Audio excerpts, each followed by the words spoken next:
Ezekieri chitsauko chokutanga. Mugore ra30 nomwedzi wechina pazuva rechishanu ndiri pakati papakatapwa parwizi rweKebhari, matenga akazarurwa ndikaona zviratidzo zvaMwari. Pazuva rechishanu romwedzi riri gore rechishanu rokutapwa kwamambo Jehoyakini, shoko raJehovha rakasvika kuna Ezekieri muprista mwanakomana waBhuzi parwizi rweKebhari munyika yavaBhabhironi. Ipapo ruoko rwaJehovha rwakanga rwuri pamusoro pake. Ndakatarira ndikaona dutu remhepo richibva nechokumusoro, gore guru rine mheni yaipenya uye rakakomberedzwa nechiedza chaibwinya. Pakati pomoto paitarisika sedare rinopfuta, uye mumoto makanga mune zvakanga zvakaita sezvisikwa zvipenyu zvina. Pakuonekwa kwazvo chimiro chazvo chakanga chiri chomunhu, asi chimwe nechimwe chazvo chakanga chine zviso zvina namapapiro mana. Makumbo azvo akanga akarurama, tsoka dzazvo dzakanga dzakaita sedzemhuru uye dzichipenya sendarira yakabwinyiswa. Zvakanga zvina maoko omunhu pasi pamapapiro azvo, pamativi azvo mana, zvose zviri zvina zvaiva nezviso namapapiro, uye mapapiro azvo aigunzvana. Chimwe nechimwe chazvo chaienda mberi chakarurama, zvakanga zvisingacheuki pakufamba kwazvo. Zviso zvazvo zvairatidzika sezvizvi: chimwe nechimwe pauna hwazvo chaiva nechiso chomunhu, uye kurudyi chimwe nechimwe chaiva nechiso cheshumba, uye kuruboshwe chiso chenzombe. Chimwe nechimwe chaiva nechiso chegondo. Ndizvo zvakanga zvakaita zviso zvazvo. Mapapiro azvo akanga akatambanudzirwa kumusoro, chimwe nechimwe chakanga china mapapiro maviri, rimwe richigunzva bapiro rechimwe chisikwa kumativi ose, uye mapapiro maviri akafukidza muviri wacho. Chimwe nechimwe chainanga mberi chakarurama, kwose kwaienda mweya ndiko kwazvaienda, zvisingacheuki pakufamba kwazvo. Kuonekwa kwezvisikwa zvipenyu izvi kwakanga kwakaita semazimbe omoto anopfuta, kana somwenje. Moto waienda mberi uchidzoka pakati pezvisikwa wakanga uchipenya, uye mheni yaipenya mauri. Zvisikwa zvaimhanya zvichienda mberi zvichidzoka semheni inopenya. Ndakati ndichitarira kuzvisikwa zvipenyu, ndakaona vhiri riri pasi porutivi rwechisikwa chimwe nechimwe nezviso zvacho zvina. Uku ndiko kwaiva kuratidzika namagadzirirwo amavhiri acho. Akanga achivaima sebwe rekristaro, uye zvose zviri zvina zvakanga zvakafanana pakuonekwa kwazvo. Pakuonekwa kwazvo napamagadzirirwo awo, akanga akaita sevhiri rimwe riri mukati merimwe vhiri. Pakufamba kwazvo zvaigona kuenda neimwe nzira ina dzakanga dzakatariswa nezvisikwa zvina. Mavhiri akanga asingatsauki zvisikwa pazvaifamba. Marimu acho akanga akakwirira uye aishamisa, uye marimu ose ari mana akanga azere nameso kwose kwose. Zvisikwa zvipenyu zvaiti kana zvofamba, mavhiri aiva parutivi ofambawo, uye kana zvisikwa zvipenyu zvikasimuka kubva pasi, mavhiri aisimukawo. Kwose kwaienda mweya zvaiendawo, uye mavhiri aisimuka pamwe chete nazvo, nokuti mweya wezvisikwa zvipenyu wakanga uri mumavhiri. Zvisikwa pazvaifamba, iwo aifambawo; paimira zvisikwa, naiwo aimirawo; uye paingosimuka zvisikwa kubva pasi, mavhiri aisimukawo pamwe chete nazvo, nokuti mweya wezvisikwa zvipenyu wakanga uri mumavhiri. Kumusoro kwemisoro yezvisikwa zvipenyu kwakanga kwakawaridzwa chinhu chakanga chakaita sedenga, chaivaima sechando uye chaishamisa. Pasi pedenga mapapiro azvo akanga akatambanudzwa, bapiro rechimwe chisikwa richinosangana nebapiro rechimwe chisikwa, uye chimwe nechimwe chaiva namapapiro maviri akanga akafukidza muviri wacho. Zvisikwa zvaiti zvofamba, ndainzwa kuunga kwamapapiro azvo zvichitinhira semvura zhinji, senzwi rowamasimba ose, sebope ravarwi. Zvaiti zvikamira zvaideredza mapapiro azvo. Ipapo inzwi rakasvika richibva kumusoro kwedenga, rakanga riri pamusoro pazvo, pazvakanga zvakamira zvakaderedza mapapiro azvo. Kumusoro kwedenga rakanga riri pamusoro pemisoro yazvo, kwakanga kune chinhu chairatidzika sechigaro choushe, chakanga chakaita sebwe resafuri, uye pamusoro-soro pechigaro choushe pakanga pano mufananidzo wakanga wakaita sewomunhu. Ndakaona kuti pane zvairatidzika sechiuno chake zvichikwira kumusoro. Akanga akaita sedare romoto unopenya, sokunge akazara nomoto, uye kubva ipapo zvichienda pasi airatidzika somoto, uye chiedza chaipenya kwazvo chakanga chakamukomberedza. Sezvakaita murarabungu uri mumakore pazuva rokunaya kwemvura, izvozvo ndizvo zvakanga zvakaita kubwinya kwakanga kwakamukomberedza. Izvi ndizvo zvakanga zvakaita kuonekwa kwokubwinya kwaJehovha. Pandakazviona izvozvo, ndakawira pasi nechiso changu, ndikanzwa inzwi romumwe akanga achitaura. Ezekieri chitsauko chechipiri. Akati kwandiri, mwanakomana womunhu, simuka netsoka dzako nditaure newe. Akati achitaura, mweya wakapinda mandiri ukandisimudza netsoka dzangu, ndikamunzwa achitaura neni. Akati, mwanakomana womunhu, ndiri kukutuma kuvaIsraeri, kurudzi runomukira, irwo rwakandimukira ivo namadzibaba avo vanga vachingondipandukira kusvikira zuva ranhasi. Vanhu vandinokutuma kwavari vakavangarara uye vakasindimara. Uti kwavari, zvanzi naIshe Jehovha, uye kunyange vakanzwa kana kuti vakaramba kunzwa, nokuti ivo imba inomukira, vachaziva kuti muprofita akanga ari pakati pavo. Uye iwe, mwanakomana womunhu, usavatya kana mashoko avo. Usatya kunyange wakakombwa neminzwa norukato uye ugere pakati pezvinyavada. Usatya zvavanotaura kana kuvhundutswa navo, kunyange vari imba inomukira. Unofanira kutaura mashoko angu kwavari, kunyange vakateerera kana kuti vakaramba kuteerera, nokuti ivo vanondimukira. Asi iwe, mwanakomana womunhu, teerera zvandinokuudza. Usandimukira sezvinoita imba iyo inondimukira. Shama muromo wako udye zvandinokupa.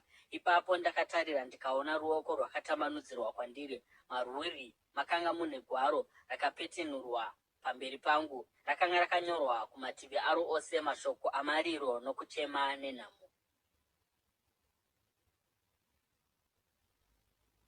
Ezekieri chitsauko chechitatu.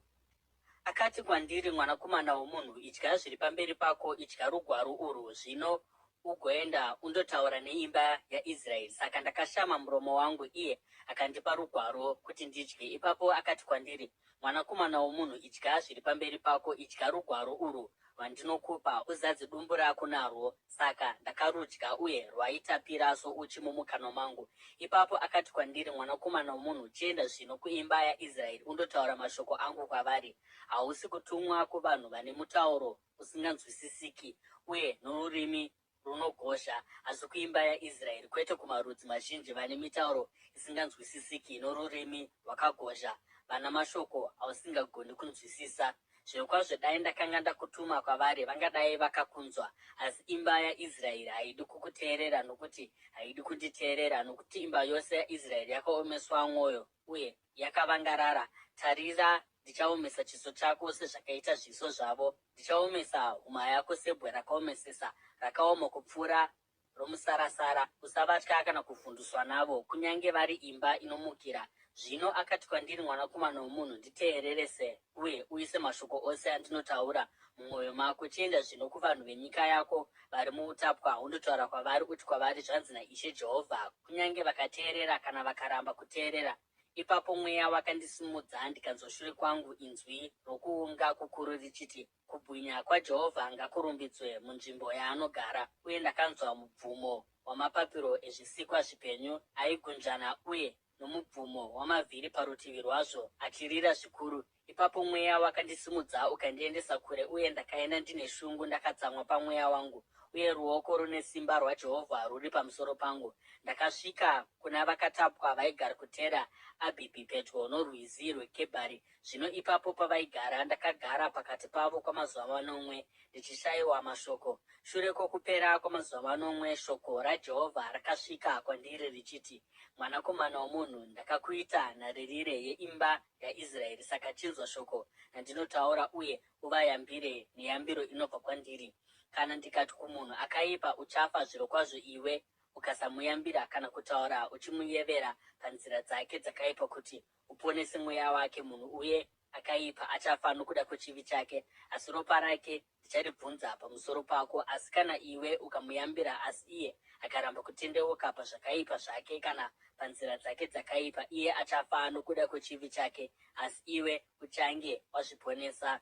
Zvakare, kana munhu akarurama akatsauka pakururama kwake uye akaita zvakaipa, ini ndikaisa chigumbuso pamberi pake, achafa. Sezvo usina kumuyambira, iye achafa nokuda kwechivi chake. Zvakarurama zvaakaita hazvizorangarirwi, uye iwe uchava nemhosva yeropa rake. Asi kana ukanyevera munhu akarurama uyu kuti arege kutadza uye akarega kutadza, zvirokwazvo achararama nokuti akanzwa kunyeverwa, iwe uchange wazviponesa. Ruoko rwaJehovha rwakanga rwuri pamusoro pangu ipapo, uye akati kwandiri, simuka uende kubani, uye ndichataura newe ikoko. Saka ndakasimuka ndikaenda kubani, uye kubwinya kwaJehovha kwakanga kumire ipapo kwakaita sokubwinya kwandakamboona parwizi rweKebhari. Ndikawira pasi nechiso changu. Ipapo mweya wakapinda mandiri ukandisimudza netsoka dzangu. Akataura kwandiri akati, enda undozvipfigira mumba mako. Zvino iwe mwanakomana womunhu, vachakusunga netambo. Uchasungwa zvokuti haungabudi uchienda kuvanhu. Ndichaita kuti rurimi rwako runamire kumusoro kwomuromo wako, kuitira kuti unyarare ukonewe kuvatsiura, kunyange vari imba yokumukira. Asi pandinotaura newe, ndichazarura muromo wako, uye uchati kwavari, zvanzi naIshe Jehovha, ani naani anonzwa ngaanzwe, uye ani naani anoramba ngaarambe hake, nokuti ivo imba yokumukira.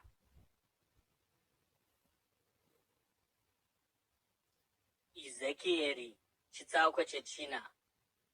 Zvino mwanakomana womunhu, tora chidhina chevhu uchiise pamberi pako, ugodhirowa Jerusarema pamusoro pacho. Ipapo ugorikomba, umise nhare dzokurwa naro, uvake dhunduru revhu rokusvitsa pariri, udzike misasa ugorikomberedza nezvokuparadza nazvo masvingo. Ipapo utore pani yesimbi ugomisa sorusvingo rwesimbi pakati pako iwe neguta, ugorinzira chiso chako kwariri. Richakombwa, uye iwe ucharikomba. Ichi chichava chiratidzo kuimba yaIsraeri. Ipapo iwe ugovata norutivi rwako rworuboshwe, ugoisa chivi cheimba yaIsraeri pamusoro pako. Iwe unofanira kutakura chivi chavo kwamazuva aunovata norutivi rwako. Ndakakutarira mazuva mamwe chetewo, zvakaenzana namakore echivi chavo. Saka uchatakura chivi cheimba yaIsraeri kwamazuva 320. Kana uchinge wapedza izvi, uvatezve pasi panguva ino norutivi rwako rworudyi, ugotakura chivi cheimba yaJudha. Ndakakutarira mazuva 40, zuva rimwe pagore roga roga. Urinzire chiso chako wakatarira kukombwa kweJerusarema, uye noruoko rwako rwakashama uprofite pamusoro paro. Ndichakusunga netambo kuitira kuti ukonewe kutendeukira kune rumwe rutivi uchibva kune rumwe, kusvikira wapedza mazuva okukomba kwako. Utore gorosi nebhari, bhinzi nenyemba, mapfunde nesipereti, uzviise mumudziyo wokuchengetera, uzvibikire chingwa. Unofanira kuchidya pamazuva 320 wakavata norutivi. Uyere mashekeri 20 ezvokudya kuti udye zuva rimwe nerimwe, uye udye nenguva dzakatarwa. Uyezve uyere chikamu chimwe chete muzvitanhatu chehini yemvura ugoinwa nenguva dzakatarwa. Udye chokudya chakaita sekeke rebhari sapaunoda. Uzvibike pamberi pavanhu uchishandisa ndove yavanhu sehuni dzokubikisa. Jehovha akati, nenzira iyi vanhu veIsraeri vachadya zvokudya zvakasvibiswa pakati pendudzi, uko kwandichavadzingira.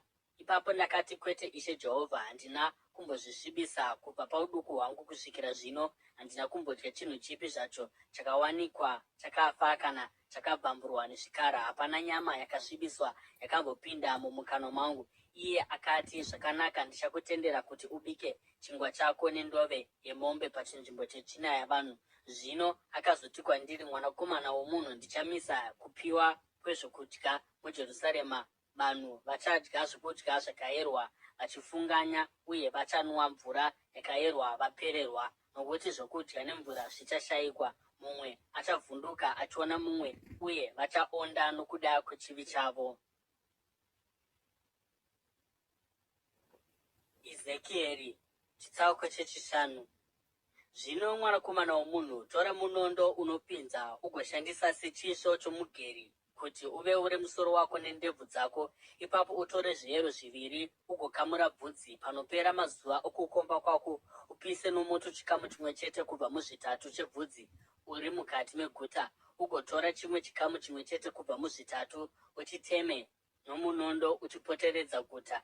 Ugoparadzira chimwe chikamu chimwe chete kubva muzvitatu kumhepo, nokuti ini ndichavadzingira nomunondo wakavhomorwa. Asi utore rimwe bvudzi shoma shoma uriise pamipendero yenguo dzako, uyezve utore rimwe shoma racho urikande mumoto ugoripisa. Moto uchapararira kubva ipapo uchienda kuimba yose yaIsraeri. Zvanzi naIshe Jehovha, iri ndiro Jerusarema randakaisa pakati pendudzi nenyika dzakaripoteredza, asi pakuipa kwaro rakamukira mirayiro yangu nemitemo yangu kupfuura ndudzi nenyika dzakaripoteredza. Rakaramba mirayiro yangu uye harina kutevera mitemo yangu. Naizvozvo zvanzi naIshe Jehovha, wanga usingazvidzori kupfuura ndudzi dzakakupoteredza uye hauna kutevera mitemo yangu kana kuchengeta mirayiro yangu, hauna kana kumbotevedzera tsika dzendudzi dzakakupoteredza. Naizvozvo zvanzi naIshe Jehovha, ini iyeni ndinokurwisa iwe Jerusarema, uye ndichakuranga pamberi pedzimwe ndudzi. Nokuda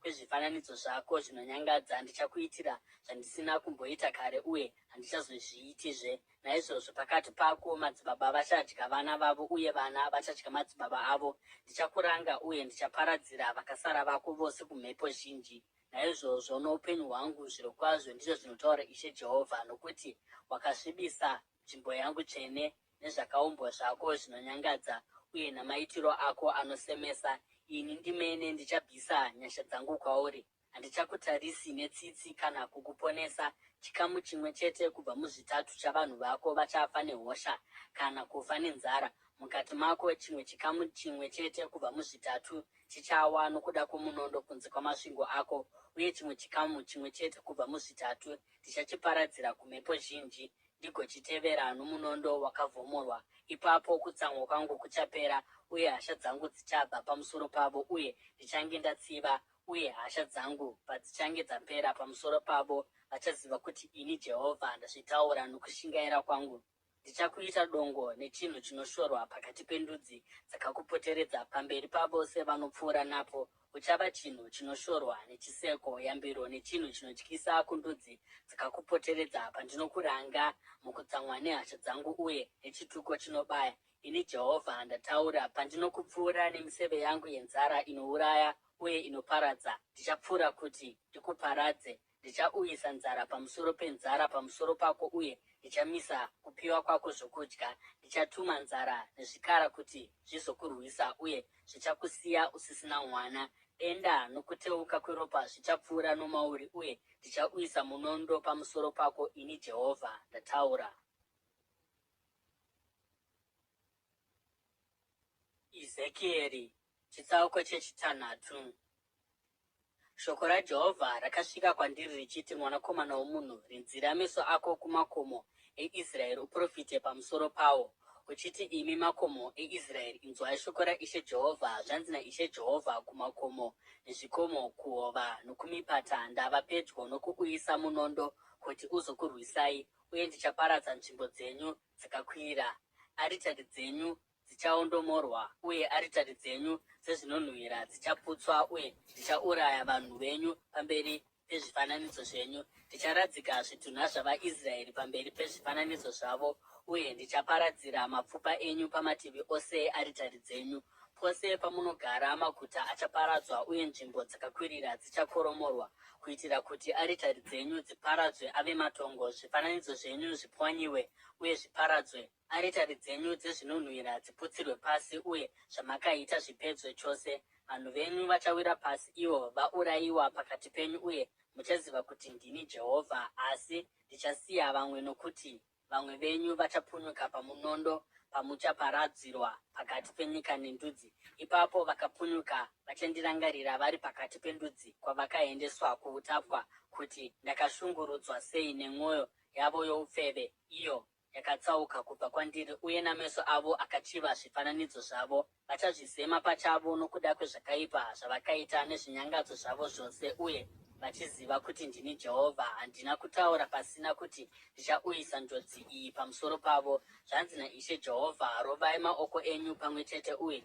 mudzane-dzane netsoka dzenyu, mudanidzire muchiti, maiwe, nokuda kwezvakaipa zvose nezvinonyangadza zveimba yaIsraeri, nokuti vachaurayiwa nomunondo, nzara nedenda. Ari kure achaurayiwa nedenda, uye ari pedyo achaurayiwa nomunondo, uye uyo achapona akararama achafa nenzara. Saka ndichapedzera hasha dzangu pamusoro pavo, uye vachaziva kuti ndini Jehovha. kana vanhu vavo vakaurayiwa vari pakati pezvifananidzo zvavo zvakapoteredza aritari dzavo, napazvikomo zvose zvakakwirira, napamusoro pamakomo ose, napasi pemiti yakapfumvutira, nemiti yomuouki yose ina mashizha, panzvimbo dzavaipira zvinonhuhwira kuzvifananidzo zvavo zvose. Uye ndichatambanudza ruoko rwangu kuti ndivarwise, ndigoparadza nyika, ndigoiita dongo kubva kugwenga kusvikira kudhibhira, kwose kwose kwavanogara. Ipapo vachaziva kuti ndini Jehovha. Ezekieri chitsauko 9. Shoko raJehovha rakasvika kwandiri richiti, mwanakomana womunhu, zvanzi naIshe Jehovha kunyika yeIsraeri: kuguma kwasvika kumativi mana enyika. Kuguma kwava pamusoro pako zvino, uye ndichatuma kutsamwa kwangu pamusoro pako. Ndichakutonga zvakafanira tsika dzako, ndigotsiva zvinyangadzo zvako zvose. Handizokunzwiri ngoni kana kukuponesa; zvirokwazvo ndichakutsiva zvakafanira tsika dzako nezvinyangadzo zviri pakati pako. Ipapo uchaziva kuti ndini Jehovha. Zvanzi naIshe Jehovha: njodzi isina kumbonzwikwa nezvayo iri kuuya. Kuguma kwasvika, kwamuka kuti kuzokurwisai. Kwauya kuparadzwa, kwauya pamusoro pako, iwe ugere panyika. Nguva yasvika, zuva rava pedyo. Pava nokutya, kwete mufaro, pamusoro pamakomo. Ndava pedyo nokudurura hasha dzangu pamusoro pako, ndigopedzera kutsamwa kwangu pamusoro pako. Ndichakutonga zvakafanira mafambiro ako, ndigotsiva zvinyangadzo zvako zvose. Handizombokunzwiri ngoni kana kukuponesa; ndichakutsiva zvakafanira mafambiro ako nezvinyangadzo zviri pakati pako. Ipapo uchaziva kuti ndini Jehovha, ndiri kukurova. Zuva rasvika, rauya kuparadzwa, kwabuda shamhu, yabukira kuzvikudza, kwatumbuka kuita nechisimba, kwakura kukava shamhu yokuranga zvakaipa. Hakuna mumwe wavanhu ava achasara, hakuna pavazhinji vavo ivavo kana pfuma kana chinokosha. Nguva yauya, zuva rasvika. Mutengi ngaarege kufara, uye mutengesi ngaarege kusuwa, nokuti hasha dziri pamusoro pavazhinji vose. Mutengesi haangadzorerwi nyika yaakanga atengesa, kana vose vari vaviri vachiri vapenyu, nokuti chiratidzo chakaonekwa pamusoro pavazhinji vose chichazozadziswa. Nokuda kwezvivi zvavo, hakuna kana mumwe wavo achachengetedza upenyu hwake. Kunyange vakaridza hwamanda uye vakagadzirira zvose, hapana achaenda kuhondo, nokuti hasha dzangu dziri pamusoro pavazhinji vose. Kunze kuno munondo, mukati mune denda nenzara. Vaya vari musango vachafa nomunondo, uye vari muguta vachapedzwa nenzara nedenda. Vose vanorarama vachapunyuka, vachange vari mumakomo, vachirira senjiva dzomumipata, mumwe nomumwe nokuda kwezvivi zvake. Ruoko rumwe norumwe ruchapera simba, uye ibvi rimwe nerimwe richarukutika semvura. Vachafuka nguo dzamasaga, uye vachafukidzwa nokutya. Zviso zvavo zvichafukidzwa nenyadzi, uye misoro yavo ichaveurwa. Vachakanda sirivha yavo munzira dzomumisha, uye goridhe yavo ichava chinhu chisina kuchena.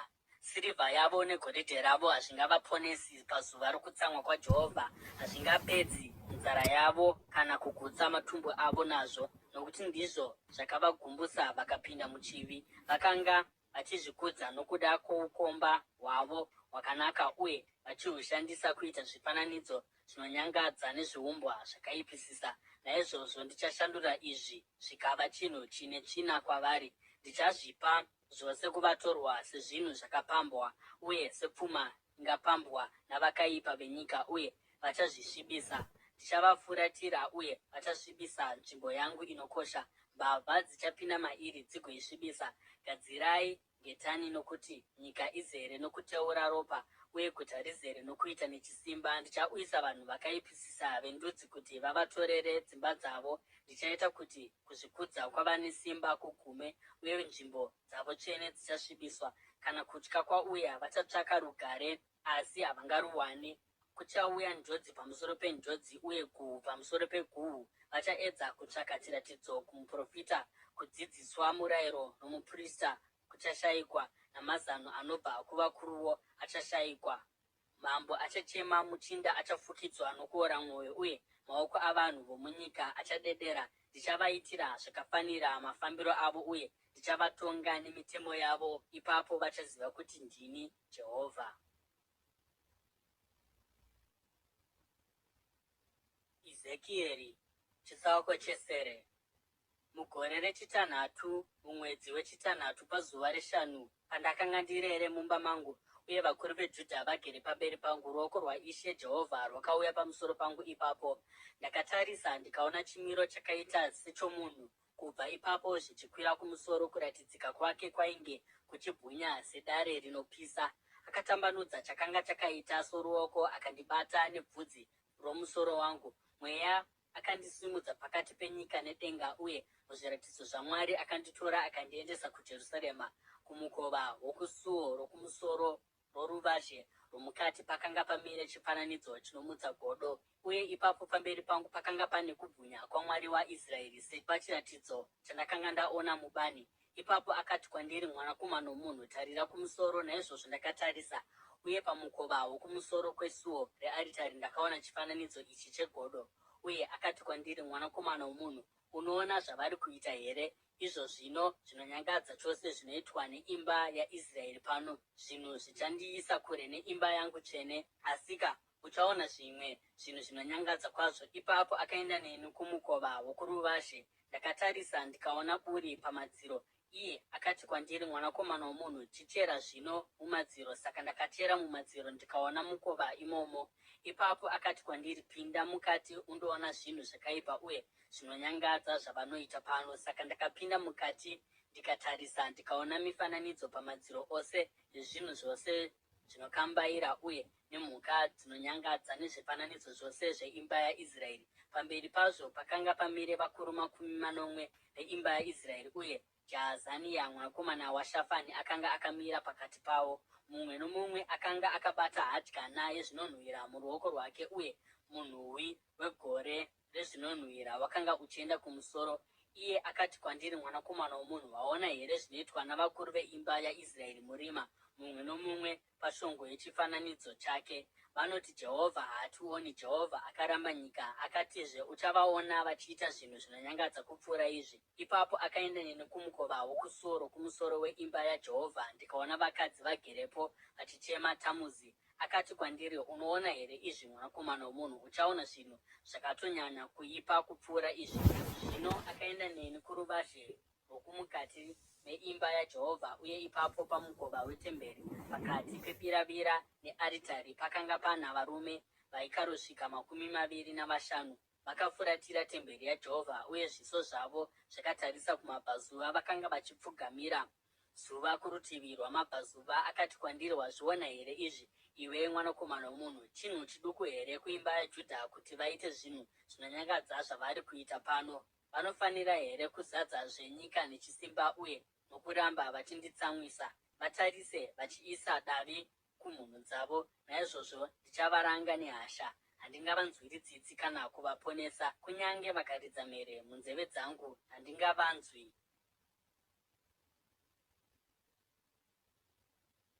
Ezekieri chitsauko chepfumbamwe.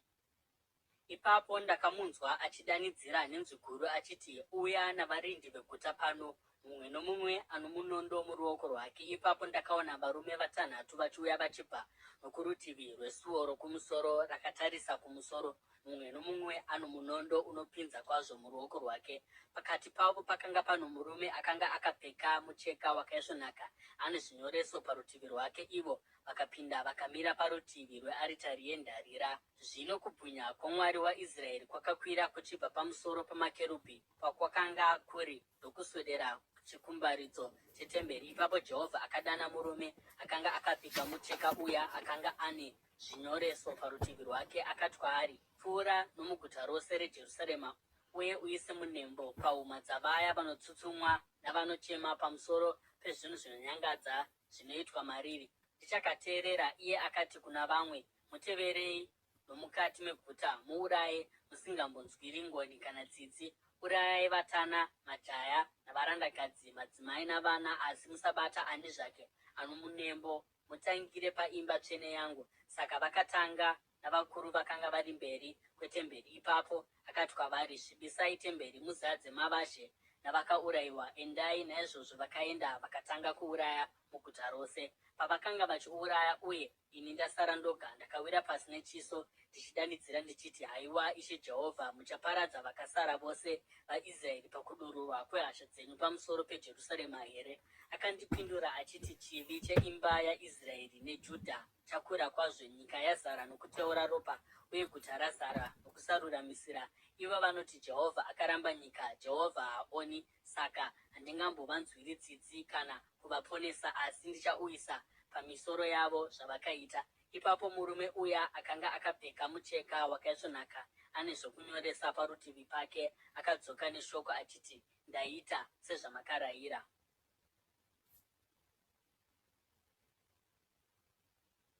Ezekieri chitsauko 10.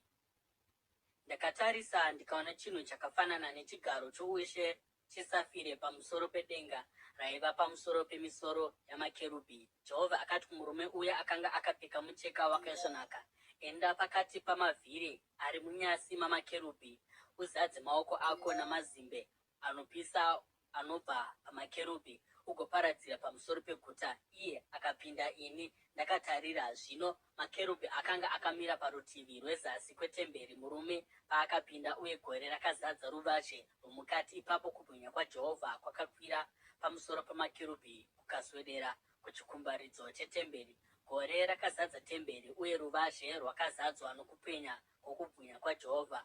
Mubvumo wamapapiro amakerubhi wainzwika kusvikira kuruvazhe rwokunze, senzwi raMwari Wamasimba Ose kana achitaura.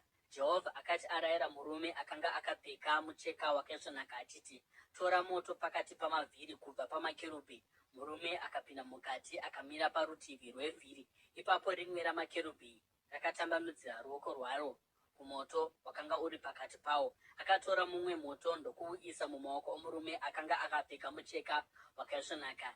Iye ndokuutora ndokuenda nawo panze. Pasi pamapapiro amakerubhi paionekwa chinhu chainge maoko omunhu. Ndakatarisa ndikaona parutivi rwamakerubhi mavhiri mana, rimwe vhiri parutivi rwekerubhi rimwe nerimwe. Mavhiri acho aivaima kunge ibwe rekrisorite.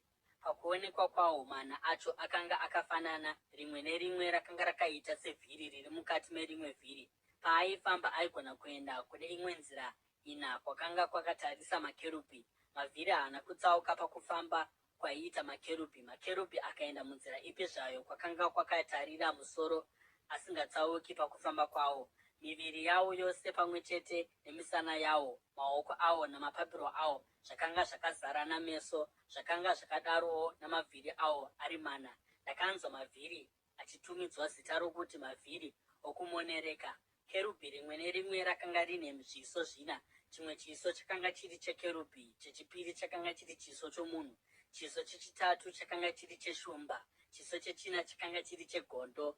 Ipapo makerubhi akabhururuka achikwira kumusoro. Izvi ndizvo zvisikwa zvipenyu zvandakaona ndiri parwizi rweKebhari. Makerubhi aiti ofamba, mavhiri aiva parutivi rwawo ofambawo. Makerubhi aiti akatambanudza mapapiro awo kuti abhururuke kubva pasi, mavhiri akanga asingabvi parutivi rwawo.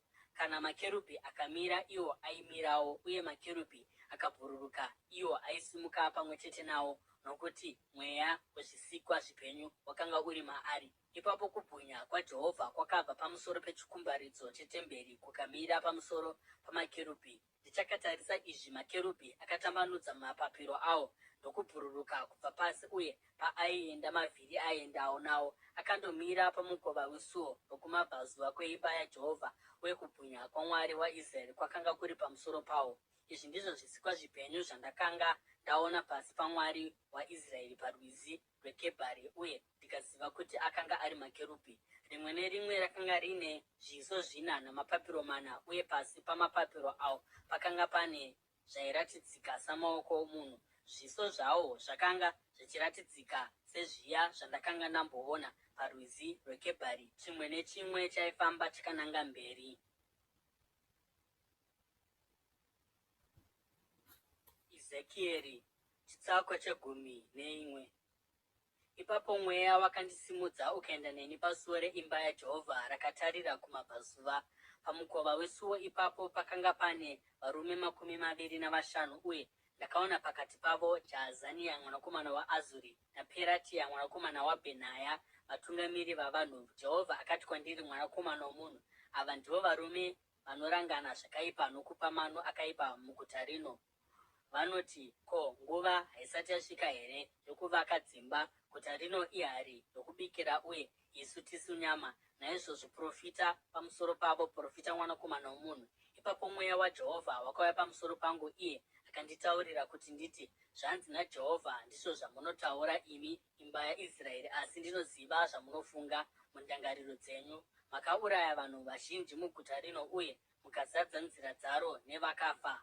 Naizvozvo zvanzi naIshe Jehovha, zvitunha zvamakandamo ndiyo nyama, uye guta rino ndiyo hari, asi ini ndichakubudisai mariri. Munotya munondo, zvino munondo ndiwo wandichauyisa kuzokurwisai, ndizvo zvinotaura Ishe Jehovha. Ndichakubudisai kunze kweguta ndigokuisai mumaoko avatorwa, uye ndichakurangai. Muchaurayiwa nomunondo, uye ini ndichakutongai pamiganhu yaIsraeri. Ipapo muchaziva kuti ndini Jehovha.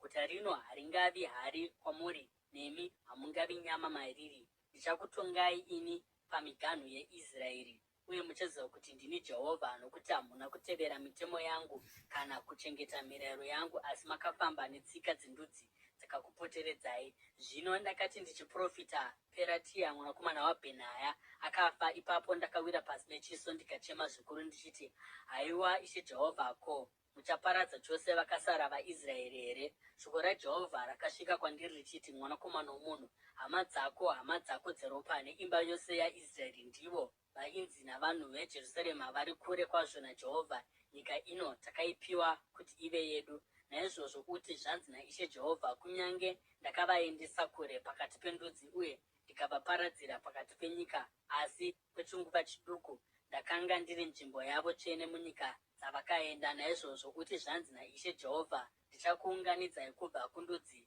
ndigokudzosai kubva kunyika dzamakanga makaparadzirwa, uye ndichakupai zvenyika yaIsraeri. Vachadzokazve kwairi vagobvisa zvifananidzo zvavo zvose zvakaipisisa nezvifananidzo zvinonyangadza.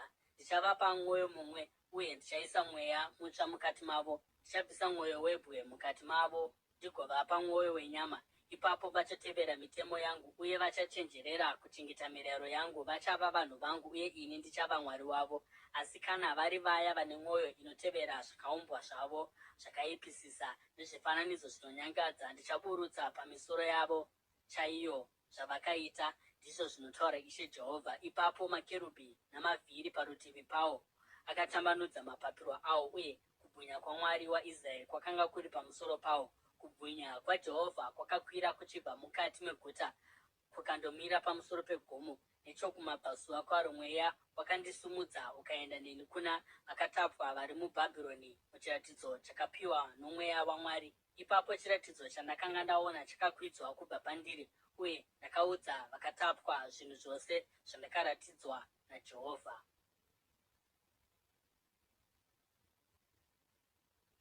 Ezekieri chitsauko che12.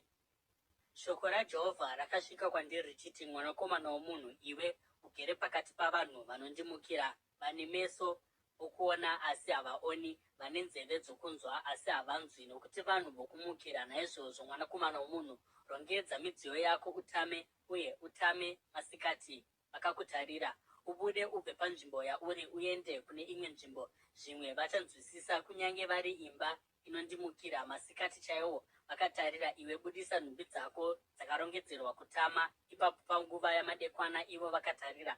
Buda iwe sezvinoita vaya vanoenda muutapwa. Uboore masvingo vakatarira, ugotora nhumbi dzako ubude napo. Udziise papfudzi rako ivo vakangotarisa, ugobuda nadzo kwasviba. Ufukidze chiso chako kuti urege kuona nyika, nokuti ndakuita chiratidzo kuimba yaIsraeri. Saka ndakaita sezvandakarayirwa panguva yamasikati, ndakabudisa zvinhu zvangu zvarongedzerwa kutama.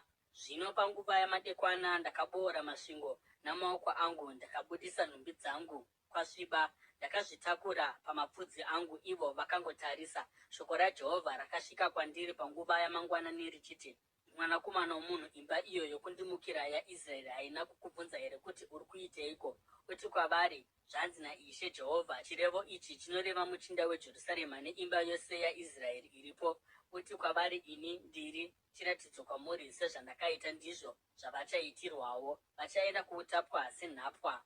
Muchinda ari pakati pavo achaisa zvinhu zvake papfudzi kwasviba agoenda, uye achaboorerwa buri rokubuda naro parusvingo. Achafukidza chiso chake kuitira kuti arege kuona nyika.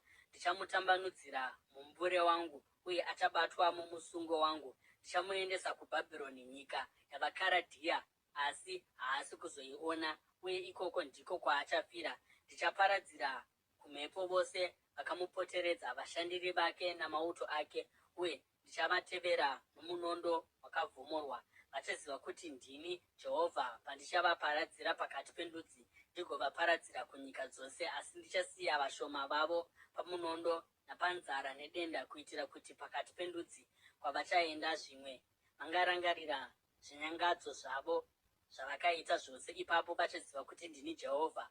Shoko raJehovha rakasvika kwandiri richiti, mwanakomana womunhu, udedere paunenge uchidya zvokudya zvako, uye udedere uye utye paunonwa mvura yako. Uti kuvanhu venyika, zvanzi naIshe Jehovha pamusoro pavanogara muJerusarema uye nomunyika yaIsraeri: vachadya zvokudya zvavo nokufunganya, uye vachanwa mvura yavo vaora mwoyo, nokuti nyika yavo ichatorerwa zviri mairi nokuda kwechisimba chaavo vose vanogaramo. Maguta anogarwa navanhu achava matongo, uye nyika ichaparadzwa. Ipapo muchaziva kuti ndini Jehovha. Shoko raJehovha rakasvika kwandiri richiti, mwanakomana womunhu, chirevo ichi chamunacho munyika yaIsraeri ndecheiko chinoti, mazuva ari kungopera uye zviratidzo zvose zvinongova pasina?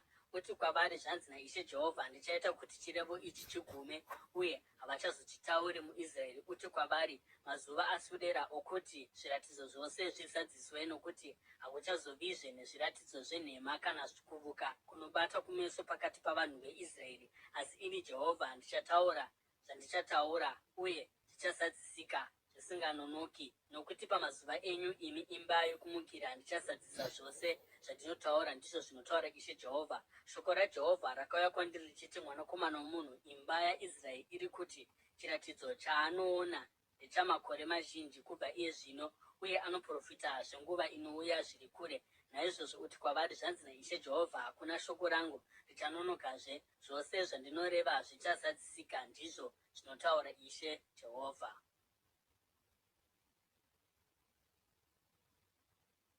Ezekieri chitsauko che13. Shoko raJehovha rakasvika kwandiri richiti, mwanakomana womunhu, profita pamusoro pavaprofita vaIsraeri vari kukuprofitirai zvino. Uti kuna avo vanoprofita zvinobva pamurangariro wavo, inzwai shoko raJehovha. Zvanzi naIshe Jehovha, vane nhamo vaprofita mapenzi, vanotevera mweya yavo pachavo, ivo vasina chavakaona. Vaprofita venyu, imi vaIsraeri, vakafanana namakava ari pakati pamatongo. Hamuna kukwira pakakoromoka porusvingo kuti mupagadzirire imba yaIsraeri kuti igomira yakasimba pahondo pazuva raJehovha. Zviratidzo zvavo ndezvenhema, uye kuvuka kwavo inhema. Ivo vanoti, Jehovha anoti, asi Jehovha asina kuvatuma. Asi vanotarisira kuti mashoko avo azadzisike. Hauna kuona zviratidzo zvenhema here? Uye mukataura nhema pakuvuka, pamainge muchiti, Jehovha anoti, kunyange zvangu ndisina kutaura. Naizvozvo zvanzi naIshe Jehovha, nokuda kwamashoko enyu enhema nezviratidzo zvenhema, ndinokupai mhosva, ndizvo zvinotaura Ishe Jehovha. Ruoko rwangu rucharwa navaprofita vanoona zviratidzo zvenhema, uye vanotaura kuvuka kwenhema. Havangavi pakati pamakurukota avanhu vangu, kana kunyorwa muzvinyorwa zveimba yaIsraeri, uye havangapindi munyika yaIsraeri. Ipapo muchaziva kuti ndini Ishe Jehovha. Nokuda kwokuti munotsausa vanhu vangu vachiti, rugare, ipapo pasina rugare, uye nokuti pavanovaka rusvingo rwakatetepa vanorupenda nependi chena, naizvozvo udza ivavo vanorupenda kuti ruchawa. Mvura ichanaya yakawanda, uye ndichatuma chimvuramabwe chicharova pasi, uye mhepo dzine simba dzichavhuvhuta. Panondomuka rusvingo, vanhu havazokubvunzi here vachiti, iripiko pendi chena yamakarupenda nayo? Naizvozvo zvanzi naIshe Jehovha, muhasha dzangu ndichasunungura mhepo ine simba, uye pakutsamwa kwangu chimvuramabwe nemvura zhinji zvichanaya nokuparadza kunotyisa. Ndichaparadza rusvingo rwawakapenda nependi chena, uye ndicharukoromora ndigorusiya rwati ware-ware pasi, zvokuti nheyo dzarwo dzichasara dzava pachena. Paruchakoromoka, nemi muchaparadzwa muromo, uye muchaziva kuti ndini Jehovha. Saka ndichapedzera hasha dzangu parusvingo napamusoro pavaya vairupenda nependi chena. Ndichati kwamuri, rusvingo rwaparara, uye naivo vakarupenda nependi chena, vaya vaprofita veIsraeri vakaprofita pamusoro peJerusarema uye vakaona zviratidzo zvorugare rwaro. Nyamba kwakanga kusina rugare, ndizvo zvinotaura Ishe Jehovha. Zvino iwe mwanakomana womunhu, rinzira chiso chako pamusoro pavanasikana vavanhu vako vanoprofita zvinobva mundangariro dzavo. Profita pamusoro pavo uti, zvanzi naIshe Jehovha, vane nhamo vakadzi vanosonera mazango pamaoko avo uye vanoita zvifukidzo zvemisoro yavo zvemhando dzakasiyana-siyana pakureba, vachiitira kuti vateye vanhu nazvo. Ko, imi muchateya upenyu hwavanhu vangu asi muchichengetedza hwenyu here? Makandisvibisa pakati pavanhu vangu nokuda kwezviyero zvishoma zvebhari namafufu echingwa. Pamakareva nhema kuvanhu vangu vanoteerera nhema, makauraya vaya vakanga vasingafaniri kufa, mukasiya vakanga vasingafaniri kurarama. Naizvozvo zvanzi naIshe Jehovha, ndinovenga mazango enyu amunoteya nawo vanhu kunge munoteya shiri. Zvino ndichadambura pamaoko enyu, ndichasunungura vanhu vamunoteya seshiri. Ndichabvarura mavhoiri enyu ndigoponesa vanhu vangu pamaoko enyu, uye havachazovi nyama mumaoko enyu, uye havachazobatwizve nesimba renyu. Ipapo muchaziva kuti ndini Jehovha, nokuti makaodza mwoyo yavakarurama nenhema dzenyu vandakanga ndisina kuchemedza ini, uye nokuti makakurudzira vakaipa kuti varege kutendeuka panzira dzavo dzakaipa, nokudaro vaponese mweya yavo. Naizvozvo hamuchazoonizve zviratidzo zvenhema kana kuita zvokuvuka. Ndichaponesa vanhu vangu pamaoko enyu. Ipapo zvino muchaziva kuti ndini Jehovha.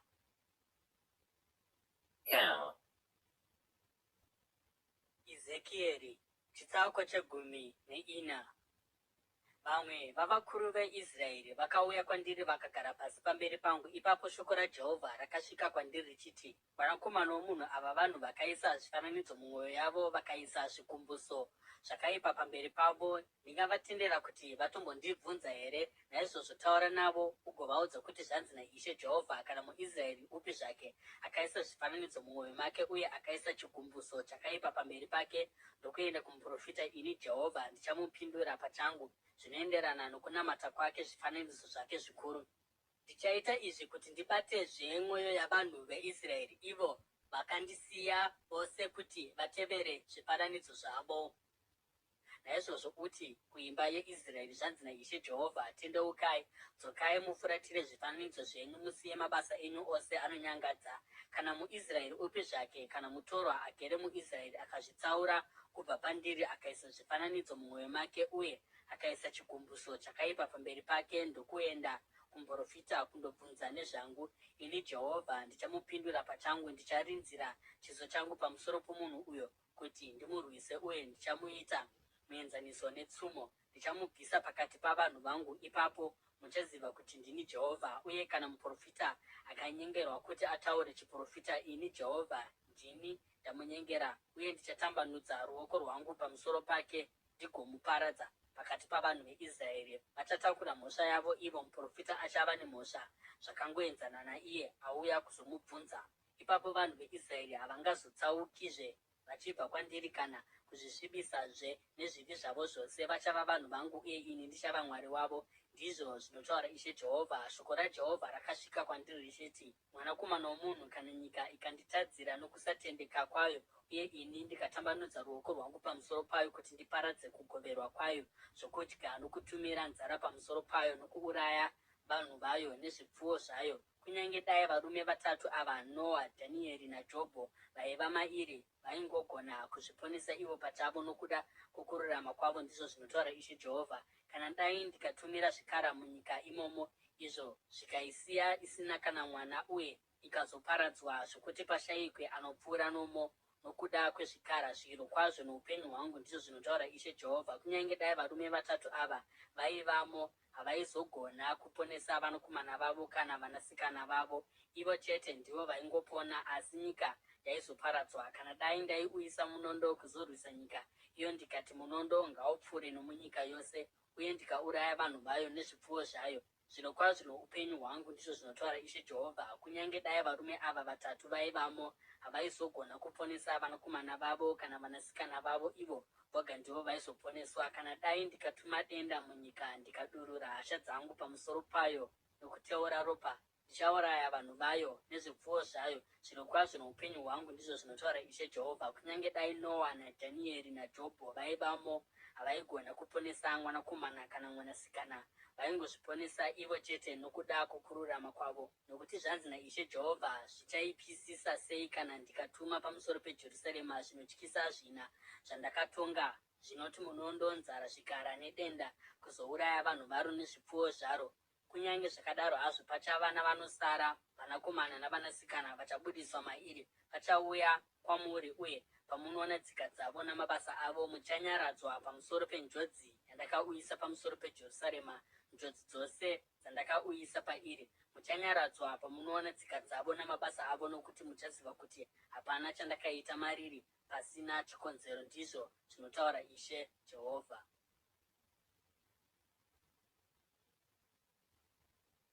Ezekieri chitsauko chegumi neshanu. Shoko raJehovha rakasvika kwandiri richiti, mwanakomana womunhu, muti womuzambiringa uri nani kupfuura davi romuti zvawo musango neiko? Ko, pane danda rakambotorwa pauri here kuti rigadziriswe chimwe chinhu chine basa? Ko, vanhu vangaita hoko nawo kuti vanhu vaturike zvinhu ipapo here? Uye shure kwokunge wakandwa mumoto sehuni, uye moto ndokupisa mativi ose ari maviri, uye ndokusviba pakati, zvino uchabatsira chinhu here? Kana wanga usingabatsiri chinhu uchiri wakakwana, uchagobatsireiko kana moto waupisa uye wasviba?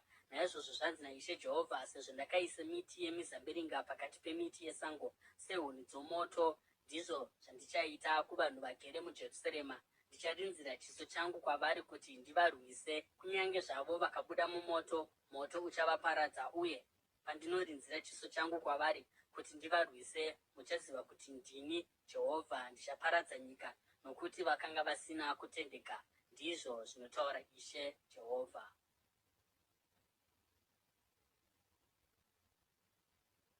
Ezekieri chitsauko chegumi nenhanhatu.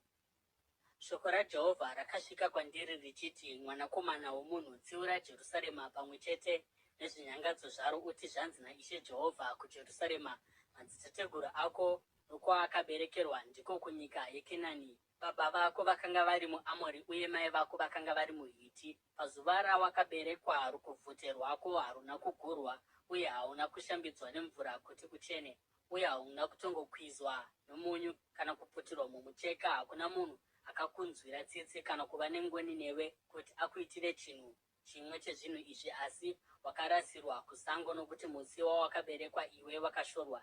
Ipapo ndakapfuura napo ndikakuona uchipfakanyika uri muropa rako, uye pawakanga uvete ipapo uri muropa rako, ndakati kwauri, rarama. Ndakakuita kuti ukure somuti wesango, wakakura ukanyatsoumbika, ukava ukomba hwakaisvonaka. Mazamu ako akakura nebvudzi rako rikakura, iyewe wakanga wakashama usina chinhu. Shure kwaizvozvo ndakapfuura nepauri, uye pandakatarira pauri ndakaona kuti wakanga wakura pane zvorudo, ndikawarira rutivi rwenguo yangu pamusoro pako ndokukufukidza pakushama kwako. Ndakakupikira ndikaita sungano newe, ndizvo zvinotaura Ishe Jehovha. Iwe ukava wangu. Ndakakushambidza nemvura, uye ndikakugeza kubvisa ropa rako. Ndakakuzodza mafuta, ndakakufukidza nezvakarukwa zvakanaka, ndikakupfekedza shangu dzamatehwe. Ndakakufukidza nomucheka wakaisvonaka, ndikakufukidza mucheka uno murango unokosha.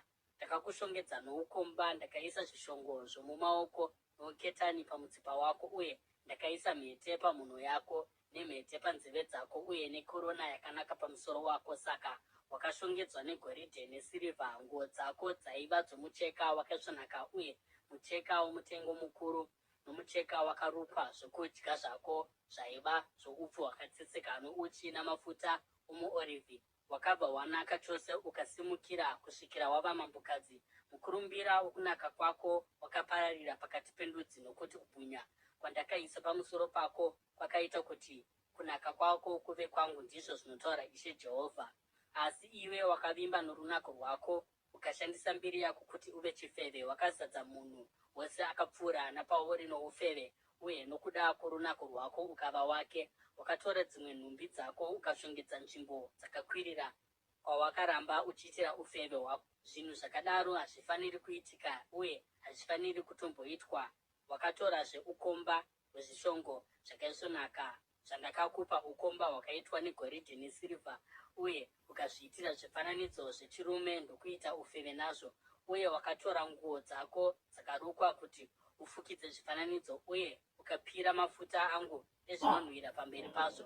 Uyezve zvokudya zvandakakupa, upfu hwakatsetseka, mafuta omuorivhi nouchi zvandakakupa kuti udye wakazvipira sezvinonhuhwira pamberi pazvo. Izvozvo ndizvo zvakaitika, ndizvo zvinotaura Ishe Jehovha.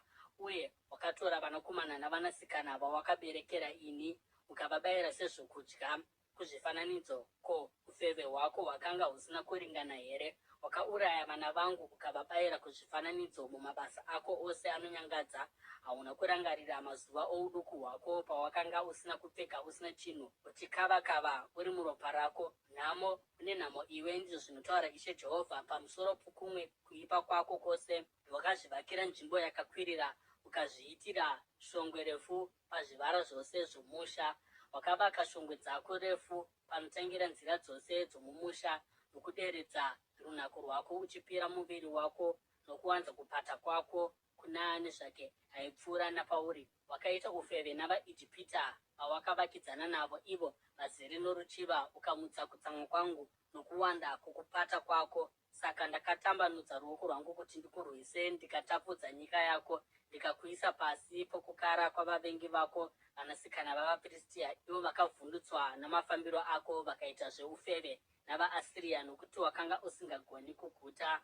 Kunyange shure kwaizvozvo hauna kumbogutsikana nazvo. Ipapo wakawanza kupata kwako kuti kubatanidzire Bhabhironi, nyika yavashambadziri. Asi kunyange naizvozvi hauna kugutsikana. Unoshayiwa simba sei, ndizvo zvinotaura Ishe Jehovha, paunoita zvinhu izvi zvose zvinoitwa nechifeve chisinganyari. Pawakavaka nzvimbo dzakakwirira pamavambo enzira dzose dzomumusha ndokuzviitira shongwe refu pazvivara zvose, wakanga usingaiti sechifeve, nokuti wakashora muripo. Iwe chifeve chomukadzi unoshuva vatorwa kupinda murume wako, chifeve chimwe nechimwe chinogamuchira muripo. Asi iwe unopa zvipo kuvadiwa vako vose nokuvafufura kuti vauye kwauri vachibva kwose kwose, nokuda kwokupata kwako kusina unhu. Saka iwe wakasiyana navamwe pakufeva kwako, hakuna anokumhanyira nokuda kwokupata kwako. Iwe wakasiyana chose nokuti ndiwe unopa muripo, uye iwe hauna chaunopiwa. Naizvozvo iwe chifeve, chinzwa shoko raJehovha. Zvanzi naIshe Jehovha: nokuda kwokuti wakadurura pfuma yako nokufukura kusasimira kwako mukupata kwako navadiwa vako, uye nokuda kwezvifananidzo zvako zvose zvinonyangadza, uye nokuda kwokuti wakavapa ropa ravana vako, naizvozvo ndichaunganidza vadiwa vako vose vawaifarira navo, vaya vawaida navaya vawaivenga. Ndichavaunganidza kubva kwose kwose kuti vakurwise, uye ndichakufukura pamberi pavo, uye vachaona kusasimira kwako kwose. Ndichakutonga nomutongo wavakadzi vanoita ufeve navanoteura ropa. Ndichauyisa pamusoro pako ropa rokutsiva kwehasha dzangu negodo rokutsamwa kwangu. Ipapo ndichakuisa mumaoko avadiwa vako, uye vachakoromora nzvimbo dzako dzakakwirira, vagoparadza shongwe dzako refu. Vachakubvisa nguo dzako, vagotora ukomba hwako hwakanaka, vagokusiya usina kupfeka, wakashama. Vachauya nemhomho yavanhu kuti izokurwisa. Vachakutema namabwe nokukubvamburanya neminondo yavo. Vachapisa dzimba dzako nokukuranga pamberi pavakadzi vazhinji. Ndichagumisa ufeve hwako, uye hauchazoripirizve vadiwa vako. Ipapo hasha dzangu pamusoro pako dzichaserera, uye godo rokutsamwa kwangu richabva kwauri. Ndichadzikama uye handingatsamwizve, nokuti hauna kurangarira mazuva ouduku hwako, asi wakanditsamwisa nezvinhu zvose izvi. Zvirokwazvo ndichauyisa pamusoro pako zvawakaita, ndizvo zvinotaura Ishe Jehovha. Ko, hauna kuwedzera unzenza pane mamwe mabasa ako ose anonyangadza here? Munhu wose achataura tsumo, achareva tsumo iyi pamusoro pako. Sezvakaita mai, ndizvo zvakaita mwanasikana. Iwe uri mwanasikana chaiye wamai vako vakashora murume wavo navana vavo, uye uri munun'una chaiye wavakoma vako vakashora varume vavo navana vavo. Mai vako vakanga vari muHiti, uye baba vako vari muAmori. Mukoma wako akanga ari Samaria. akanga achigara kumusoro kwako navanasikana vake, uye munun'una wako akanga achigara kurutivi rwezasi kwako navanasikana vake akanga ari Sodhomu. Hauna kungofamba nenzira dzavo chete nokutevedzera zvinonyangadza zvavo, asi iwe munzira dzako dzose wakakurumidza kuva wakashata chose kupfuura ivo. Zvirokwazvo noupenyu hwangu, ndizvo zvinotaura Ishe Jehovha, munun'una wako Sodhomu navanasikana vake havana kumboita zvawakaita iwe nezvakaitwa navanasikana vako. Zvino ichi ndicho chaiva chinhu chomunun'una wako Sodhomu. Iye navanasikana vake vaizvikudza, vaidyisa uye vaiva vasina hanya. Havana kubatsira varombo navanoshayiwa, vakanga vana manyawi uye vaiita zvinhu zvinonyangadza pamberi pangu. Naizvozvo ndakavarasa sezvamunoona. Samaria harina kuita hafu yezvivi zvawakaita iwe. Iwe wakaita zvinhu zvinonyangadza kupfuura zvavakaita ivo, uye wakaita kuti vanun'una vako vange vakarurama nokuda kwezvinhu izvi zvawakaita iwe. Takura kunyadziswa kwako iwe, nokuti wakavigira munun'una wako kururamisirwa, nokuti zvivi zvako zvakanga zvichinyadzisa chose kupinda zvavo. Ivo vanoratidzika kunge vakarurama kupfuura iwe. Saka zvino chinyara uye zvitakurire nyadzi dzako, nokuti wakaita kuti munun'una wako ave akarurama. Kunyange zvakadaro hazvo, ndichadzosazve pfuma yeSodhomu navanasikana varo, neyeSamaria navanasikana varo, uye pfuma yako pamwe chete navo, kuitira kuti ugotakura nyadzi dzako, ugonyara pane zvose zvawakaita uchivanyaradza. Uye vanun'una vako ivo Sodhomu navanasikana vake neSamaria navanasikana varo vachadzokera pane zvavaiva kare, uye iwe navanasikana vako muchadzokera pane zvamaiva kare. Haungazomborevi nezvomunun'una wako Sodhomu pazuva rokuzvikudza kwako, kuipa kwako kusati kwafukurwa. Kunyange zvino uri kusekwa izvozvi navanasikana veEdhomu navavakidzani varo vose, uye navanasikana veFiristia navose vakakupoteredza vanokushora, uchazvitakurira zvibereko zvounzenza hwako namabasa ako anonyangadza, ndizvo zvinotaura Jehovha.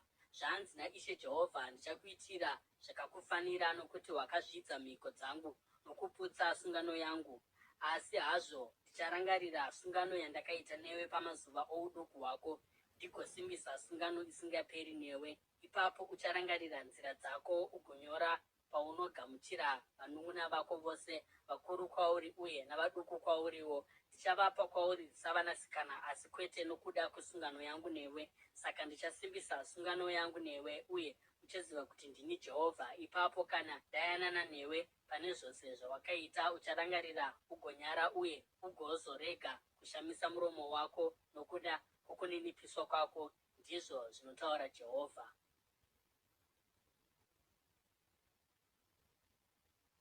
Ezekieri chitsauko chegumi nenomwe. Shoko raJehovha rakasvika kwandiri richiti, mwanakomana womunhu, misa chinofananidzira utaurire imba yaIsraeri mufananidzo, uti kwavari, zvanzi naIshe Jehovha, gondo guru rina mapapiro ane simba, rina manhenga marefu uye rizere namambava ana mavara, rakasvika kuRebhanoni, rakabata musoro womusidhari, rikagura davi rokumusoro-soro, rikaenda naro kure kunyika yavashambadziri, rikandorisimira muguta ravatengesi. Rakatora dzimwe mbeu dzenyika yenyu, rikadzikavira muvhu rakaorera, rakadzisima somuti womukonachando parutivi rwemvura zhinji, ikatungira ikava muzambiringa mupfupi unotandira. Matavi awo akadzoka akananga kwariri, asi midzi yawo yakaramba iri pasi pawo. Saka wakabva wava muzambiringa, ukabudisa matavi uye ukatungira mashizha pamatavi, asi kwakanga kune rimwe gondo guru rakanga rina mapapiro ane simba guru uye rizere namambava. Zvino muzambiringa wakatandavadza midzi yawo yakananga kwariri kubva pamunda pawakanga wasimwa, ukatambanudza matavi awo kwariri kuti uwane mvura. Wakanga wasimwa pavhu rakaorera pedyo nemvura zhinji, kuti ubudise matavi, ubereke michero, ugova muzambiringa unoyevedza. Uti kwavari, zvanzi naIshe Jehovha, muti uyu uchakura here? Hauchazodzurwi ukadimurirwa muchero wawo kuti uome here? Mashizha awo matsva ose achangobuka, achaoma. Hakuzombotsvakwi ruoko rune simba kana vanhu vazhinji kuti udzurwe nemidzi yawo. Kunyange dai ukasimurwazve, uchararama here? Haungazoomi chose here kana mhepo yokumabvazuva ikaurova ukaoma mumunda mawakamera? Ipapo shoko raJehovha rakasvika kwandiri richiti, uti kuimba iyi, inondimukira, hamuzivi here kuti zvinhu izvi zvinorevei? Kuti kwavari mambo weBhabhironi akaenda kuJerusarema akandotorako mambo waro namakurukota aro akadzokera navo kuBhabhironi. Ipapo akatora mumwe weimba youmambo ndokuita chibvumirano naye, akamuisa pasi pemhiko. Akatorawo varume vaitungamirira nyika iyo, kuitira kuti umambo huderere husingazogoni kumukazve, huchingovapo chete nokuchengeta chibvumirano chake. Asi mambo akamupandukira nokutuma nhume dzake kuIjipiti kundotorako mabhiza nehondo huru. Achabudirira here? Ko iye anoita zvinhu zvakadaro angapunyuka here? Achaputsa chibvumirano akazopunyuka here? Zvirokwazvo noupenyu hwangu, ndizvo zvinotaura Ishe Jehovha, iye achafira muBhabhironi, munyika yamambo akamugadza pachigaro choushe, ane mhiko yaakazvidza uye ane chibvumirano chaakaputsa. Faro nehondo yake ine simba neboka rake guru hazvingazombomubatsiri muhondo kana vakavaka mirwi kana nhare dzokuparadza vanhu vazhinji. Akashora mhiko nokuputsa kwaakaita sungano, nokuti akanga aisa ruoko rwake pakupika uku ndokuzoita zvinhu zvose izvi, haangapunyuki. Naizvozvo zvanzi naIshe Jehovha, zvirokwazvo noupenyu hwangu, ndichauyisa pamusoro pake mhiko yangu yaakazvidza uye nesungano yangu yaakaputsa. Ndichamuteya nomumbure wangu uye achabatwa nomusungo wangu. Ndichamuuyisa kuBhabhironi ndigomutongerako, nokuti akanga asina kutendeka kwandiri. Mauto ake ose anotiza achaurayiwa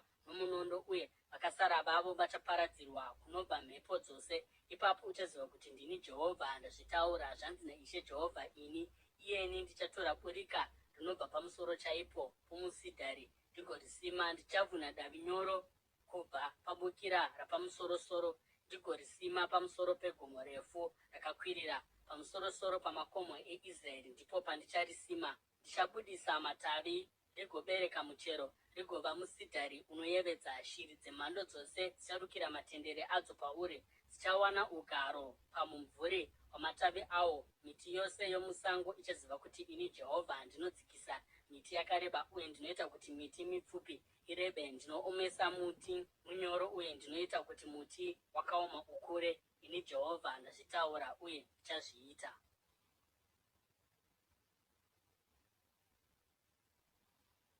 Ezekieri chitsauko che10. Shoko raJehovha rakasvika kwandiri richiti, munoreveiko vanhu imi zvamunodzokorora tsumo iyi pamusoro penyika yeIsraeri, muchiti madzibaba akadya mazambiringa anovava uye meno avana akaita ugugu? Zvirokwazvo noupenyu hwangu, ndizvo zvinotaura Jehovha, hamuchazodzokororizve tsumo iyi muIsraeri, nokuti mweya mupenyu mumwe nomumwe ndowangu, baba pamwe chete nomwanakomana vose saizvozvo ndevangu. Mweya unotadza ndiwo uchafa. Ngatiti pane munhu akarurama anoita zvinhu nokururamisira uye nokururama, haadyari pashongwe dzezvifananidzo mumakomo kana kutarira kuzvifananidzo zveimba yaIsraeri. Haabvisi mukadzi womuvakidzani wake kana kuvata nomukadzi ari kumwedzi. Haamanikidzi mumwe munhu, asi anodzorera rubatso rwaakatora pachikwereti. Haaiti zvougororo, asi anopa zvokudya zvake kune vane nzara uye anopfekedza vakashama. Haarevi chimbadzo paanokweretesa kana kutora mhindu yakakurisa. Anodzivisa ruoko rwake kuita zvakaipa uye anotonga zvakarurama pakati pomunhu nomunhu. Anotevera mitemo yangu uye akatendeka pakuchengeta mirayiro yangu. Munhu uyo akarurama zvirokwazvo achararama, ndizvo zvinotaura Ishe Jehovha. Ngatiti ane mwanakomana anoita zvechisimba, anoteura ropa kana chimwe chezvinhu izvi, kunyange baba vake vasina kumboita chimwe chazvo. Anodya pashongwe dzezvifananidzo mumakomo, anochinya mukadzi womuvakidzani wake, anomanikidza varombo navanoshayiwa, anoita zvougororo, haadzoreri zvaakakwereta, anotarisira kuzvifananidzo, anoita zvinonyangadza, anokweretesa achireva chimbadzo uye anotora mhindu yakakura. Munhu akadaro achararama here? Kwete, haangararami. Nokuda kwokuti akaita zvinhu izvi zvinonyangadza, achafa zvirokwazvo, uye ropa rake richava pamusoro pake. Asi ngatimboti mwanakomana uyu ano mwanakomana anoona zvivi zvose zvinoitwa nababa vake, uye kunyange achizviona haaiti zvinhu zvakadai. Haadyi pashongwe dzamakomo kana kutarisira kuzvifananidzo zveimba yaIsraeri. Haachinyi mukadzi womuvakidzani wake. Haamanikidzi munhu upi zvake kana kureva rubatso pachikwereti. Haaiti ugororo, asi anopa zvokudya zvake kuna vaya vane nzara uye anopfekedza vanoshaya zvipfeko. anodzivisa ruoko rwake kutadza uye haarevi chimbadzo kana mhindu yakakura. Anochengeta mirayiro yangu nokutevera mitemo yangu. Haangafi nokuda kwechivi chababa vake. Zvirokwazvo achararama, asi baba vake vachafa nokuda kwechivi chavo, nokuti vaiita zvinhu nokumanikidza. Vakapamba munun'una wavo uye vakaita zvakaipa pakati pavanhu vavo. Kunyange zvakadaro, munobvunza muchiti, mwanakomana anoregerereiko kuva nemhosva yezvakaipa zvababa vake, sezvo mwanakomana akaita nokururamisira uye nokururama, uye kuti akanga akangwarira kuchengeta mitemo yangu, iye achararama zvirokwazvo. Mweya unotadza ndiwo uchafa. Mwanakomana haangagovani nababa vake pamhosva yavo, uye baba havangagovani mhosva yavo nomwanakomana kururama. Kowakarurama kuchava pamusoro pake, uye kuipa kowakaipa kuchava pamusoro powakaipa. Asi kana akaipa akatendeuka kubva pazvivi zvaakaita uye akachengeta mitemo yangu, akaita nokururamisira uye nokururama, zvirokwazvo achararama. Haangafi. Zvirokwazvo kudarika kwake kwose kwaakaita hakungarangarirwi. Nokuda kwezvinhu zvakarurama zvaakaita, iye achararama. Ko, ndingafarira rufu rwowakaipa here? Ndizvo zvinotaura Ishe Jehovha. Asi handifari here pavanotendeuka kubva panzira dzavo kuti vararame? Asi kana munhu akarurama akatsauka pakururama kwake, akaita chivi uye akaitawo zvinonyangadza zvinoitwa nomunhu akaipa, angararama here? Zvikarurama zvaakaita hazvizonangarirwi. Nokuda kwemhosva yokusatendeuka kwaanako uye nokuda kwezvivi zvaakaita, iye achafa zvirokwazvo. Asi munoti nzira yaJehovha haina kururama. Haiwa, imi imba yaIsraeri, nzira yangu haina kururama here? Ko, hadzisi nzira dzenyu imi dzisakarurama here? Ko, munhu akarurama akatsauka akaita chivi achafa nokuda kwechivi chake, nokuda kwechivi chaakaita achafa. Asi kana munhu akaipa akadzoka pane zvakaipa zvake zvaakaita, akaita zvakarurama nokururamisira, achaponesa mweya wake, nokuti anorangarira kudarika kwake kwose kwaakaita uye anotendeuka kubva panzira dzake. Zvirokwazvo achararama, haangafi. Asi imba yaIsraeri inoti, nzira yaJehovha haina kururama. Nzira dzangu hadzina kururama here? Imi imba yaIsraeri, ko, hadzisi nzira dzenyu dzisakarurama here? Naizvozvo imi imba yaIsraeri, ndichakutongai mumwe nomumwe zvakafanira nzira dzake, ndizvo zvinotaura Ishe Jehovha. Tendeukai, dzokai pakudarika kwenyu kwose, ipapo chivi hachingakuwisirei pasi. Rasai kudarika kwenyu kwamakaita, mufuke mwoyo mutsva nomweya mutsva. Ko, muchafirei imi imba yaIsraeri? Nokuti handifariri rufu rwomunhu upi zvake, ndizvo zvinotaura Ishe Jehovha. Tendeukai murarame.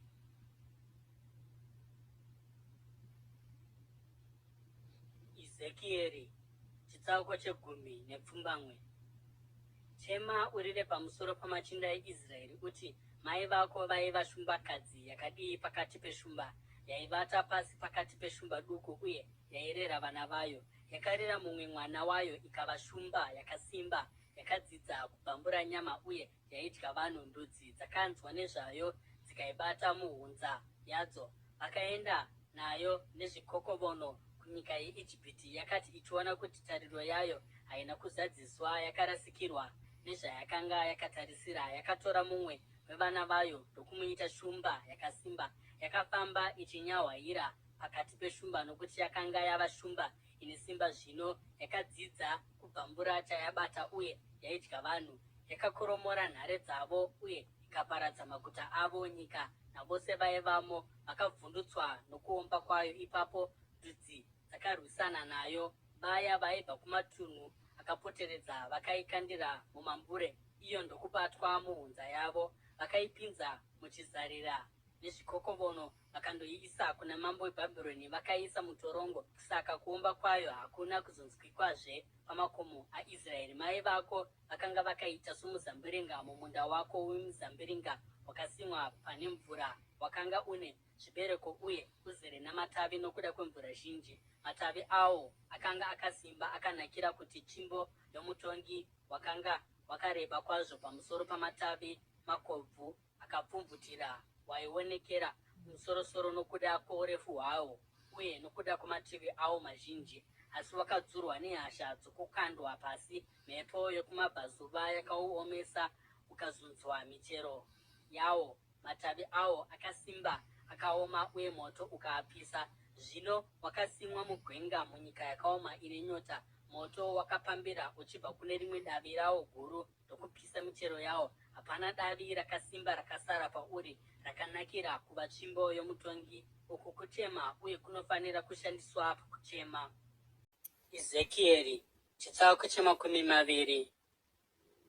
Mugore rechinomwe nomwedzi wechishanu pazuva regumi, vamwe vavakuru vavaIsraeri vakauya kuzobvunza Jehovha, vakagara pasi pamberi pangu. Ipapo shoko raJehovha rakasvika kwandiri richiti, mwanakomana womunhu, taura kuvakuru veIsraeri uti kwavari, zvanzi naIshe Jehovha, mauya kuzondibvunza ini here? Zvirokwazvo noupenyu hwangu handisi kuzobvuma kuti mundibvunze imi, ndizvo zvinotaura Ishe Jehovha. Ungavatonga here iwe mwanakomana womunhu? Zvino tivazivisa mabasa anonyangadza amadzibaba avo. Uti kwavari, zvanzi naIshe Jehovha, pazuva randakasarudza Israeri ndakasimudzira ruoko kuzvizvarwa zveimba yaJakobho ndikazviratidza kwavari muIjipiti. Ndakasimudza ruoko rwangu ndikati kwavari, ndini Jehovha Mwari wenyu. Pazuva iro ndakapika kwavari kuti ndichavabudisa kubva munyika yeIjipiti ndigovapinza munyika yandakavatsvakira, nyika inoyerera mukaka nouchi, nyika yakanakisisa panyika yose. Uye ndakati kwavari, mumwe nomumwe wenyu ngaarase zviumbwa zvenyu zvinonyangadza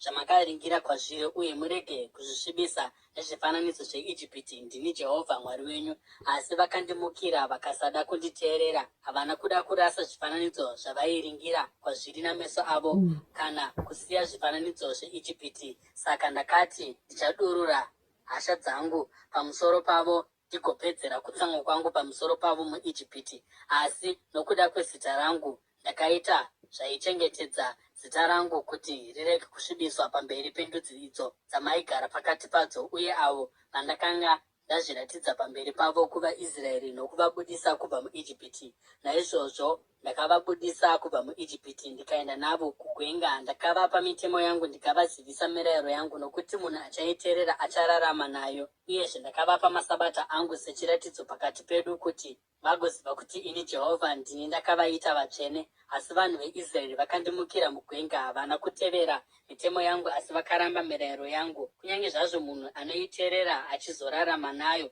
uye vakazvidza chose masabata angu. Saka ndakati kwavari, ndichadurura hasha dzangu pamusoro pavo ndigovaparadza mugwenga. Asi nokuda kwezita rangu ndakaita zvaichengetedza zita rangu kuti rirege kusvibiswa pamberi pendudzi idzo dzandakavabudisa kubva madziri pamberi padzo. Uyezve ndakavapikira mugwenga noruoko rwakasimudzwa ndichiti, handizovaisi munyika yandakavapa, nyika inoyerera mukaka nouchi, nyika yakanakisisa panyika dzose. Nokuti vakaramba mirayiro yangu uye havana kutevera mitemo yangu, vakasvibisa masabata angu, nokuti mwoyo yavo yakanga yakazvipira kuzvifananidzo zvavo. Kunyange zvakadaro hazvo ndakavatarisa ndikavanzwira tsitsi ndikasavaparadza kana kuvapedza chose mugwenga. Ndakati kuvana vavo mugwenga, regai kutevera mitemo yamadzibaba enyu kana kuchengeta mirayiro yavo kana kuzvisvibisa nezvifananidzo zvavo. Ndini Jehovha Mwari wenyu. Teverai mitemo yangu uye muchenjerere kuchengeta mirayiro yangu. Chengetai masabata angu ave matsvene, kuti ave chiratidzo pakati pedu. Ipapo muchaziva kuti ndini Jehovha Mwari wenyu. Asi vana vakandimukira, havana kutevera mitemo yangu, vakanga vasina kuchenjerera kuchengeta mirayiro yangu, kunyange zvazvo munhu anoiteerera achizorarama nayo, uye vakasvibisa masabata angu. Saka ndakati ndichadurura hasha dzangu pamusoro pavo uye ndigopedzera kutsamwa kwangu pamusoro pavo mugwenga. Asi ndakadzora ruoko rwangu, uye nokuda kwezita rangu ndakaita zvairichengetedza kuti rirege kusvibisa pamberi pendudzi dzandakavabudisa pamberi padzo. Uyezve ndakasimudza ruoko ndakapika mugwenga kuti ndichavaparadzira pakati pendudzi uye ndigovadzingira kune dzimwe nyika, nokuti vakanga vasina kuteerera mirayiro yangu, asi vakanga varamba mitemo yangu uye vakasvibisa masabata angu, uye meso avo akachiva zvifananidzo zvamadzibaba avo. Ndakavapawo mitemo yakanga isina kunaka uye nemirayiro yavakanga vasingagoni kurarama nayo. Ndakaita kuti vasvibiswe nezvipo zvavo, zvibayiro zvamatangwe ose, kuti ndivazadze nokutya kukuru, kuti vagoziva kuti ndini Jehovha. Naizvozvo mwanakomana womunhu, taura kuvanhu veIsraeri uti kwavari, zvanzi naIshe Jehovha, muna izvozviwo madzibaba enyu akandimhura nokundisiya pandakavauyisa munyika yandakanga ndapika kuti ndichavapa, uye vakaona chikomo chipi zvacho chakakwirira kana muti upi zvawo una mashizha vakabayira zvibayiro zvavo. Ipapo vakapa zvipiriso zvakanditsamwisa vachipa zvinonhuhwira zvavo uye vakadurura zvipiriso zvavo zvinonwiwa ipapo ndakati kwavari, kunzvimbo iyi yakakwirira yamunoenda kwairi ndeyei? Zita rayo inonzi Bhama kusvikira zuva ranhasi. Naizvozvo uti kuimba yaIsraeri, zvanzi naIshe Jehovha, muchazvisvibisa sezvakaita madzibaba enyu here, nokuchiva zvifananidzo zvavo zvinonyangadza? Pamunopa zvipo zvenyu zvibayiro zvavanakomana venyu mumoto, munoramba muchizvisvibisa nezvifananidzo zvenyu kusvikira nhasi. Ini ndingatenda kubvunzwa nemi here, imi imba yaIsraeri? Zvirokwazvo noupenyu hwangu, ndizvo zvinotaura Ishe Jehovha, handizombokutenderei kuti mundibvunze. Imi munoti, tinoda kufanana nendudzi, savanhu vedzimwe nyika vanoshumira matanda namatombo, asi zviri mundangariro dzenyu hazvimboitiki. Zvirokwazvo noupenyu hwangu, ndizvo zvinotaura Ishe Jehovha, ndichakutongai nechanza chine simba noruoko rwakatambanudzwa uye nehasha dzakadururwa. Ndichakudzosai kubva kundudzi ndigokuunganidzai kubva kunyika dzamakanga makaparadzirwa kwadziri nechanza chine simba uye noruoko rwakatambanudzwa uye nehasha dzakadururwa. Ndichakuisai kurenje rendudzi ndigokutongai ikoko takatarisana chiso nechiso, sokutonga kwandakaita madzibaba enyu mugwenga renyika yeIjipiti. Saizvozvo ndichakutongai imi, ndizvo zvinotaura Ishe Jehovha. Ndichakuverengai pamunopfuura napasi petsvimbo yangu uye ndichakuisai muchisungo chesungano. Ndichakubvisa pakati penyu vaya vanondipandukira navaya vanondimukira. Kunyange hazvo ndichizovabudisa munyika yavagere, asi havangapindi munyika yeIsraeri. Ipapo muchaziva kuti ndini Jehovha. Asi kana murimi, iyemi imba yaIsraeri, zvanzi naIshe Jehovha, endai mundoshumira zvifananidzo zvenyu mumwe nomumwe wenyu. Asi shure kwaizvozvo, zvirokwazvo muchanditeerera uye hamungazosvibisizve zita rangu dzvene nezvipo zvenyu nezvifananidzo zvenyu, nokuti pagomo rangu dzvene, iro gomo refu raIsraeri, ndizvo zvinotaura Ishe Jehovha, munyika imomo imba yose yaIsraeri ichashumira ipapo uye ndichavagamuchira ipapo. Ndipo pandichada zvipiriso zvenyu nezvipo zvenyu zvokuzvisarudzira pamwe chete nezvibayiro zvenyu zvitsvene. Ndichakugamuchirai somunhuwi unonhuhwira pandichakubudisai kubva kundudzi nokukuunganidzai muchibva kunyika dzamakanga makaparadzirwa kwadziri, uye ndichazviratidza kuti ndiri mutsvene kwamuri pamberi pendudzi. Ipapo muchaziva kuti ndini Jehovha, kana ndakuisai munyika yeIsraeri, nyika yandakapikira kupa madzibaba enyu noruoko rwakasimudzwa. Mucharangarira mafambiro enyu ikoko nezviito zvose zvamakasvibisa nazvo, uye muchazvisema pachenyu nokuda kwezvakaipa zvose zvamakaita.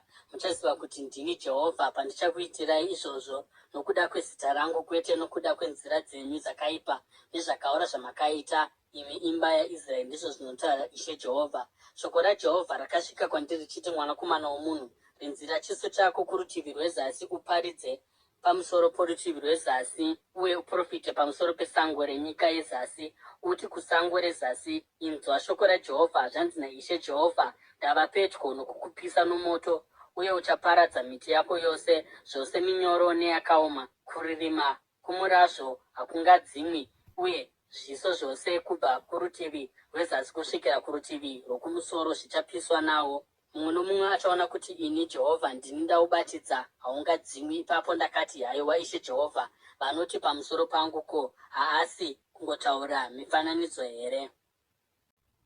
Ezekieri chitsauko che21. Shoko raJehovha rakasvika kwandiri richiti, mwanakomana womunhu, rinzira chiso chako kuJerusarema, uparidze pamusoro penzvimbo tsvene, profita pamusoro penyika yeIsraeri, uti kwairi, zvanzi naJehovha, ndiri kuzokurwisa. Ndichavhomora munondo wangu kubva mumuhara wawo, ndigouraya pakati penyu vose vakarurama nevakaipa, nokuti ndichaparadza vakarurama nevakaipa. Munondo wangu uchabuda mumuhara kundorwa navose kubva kurutivi rwezasi kusvikira kurutivi rwokumusoro. Ipapo vanhu vose vachaziva kuti ini Jehovha ndavhomora munondo wangu kubva mumuhara wawo, hauchadzokerimozve.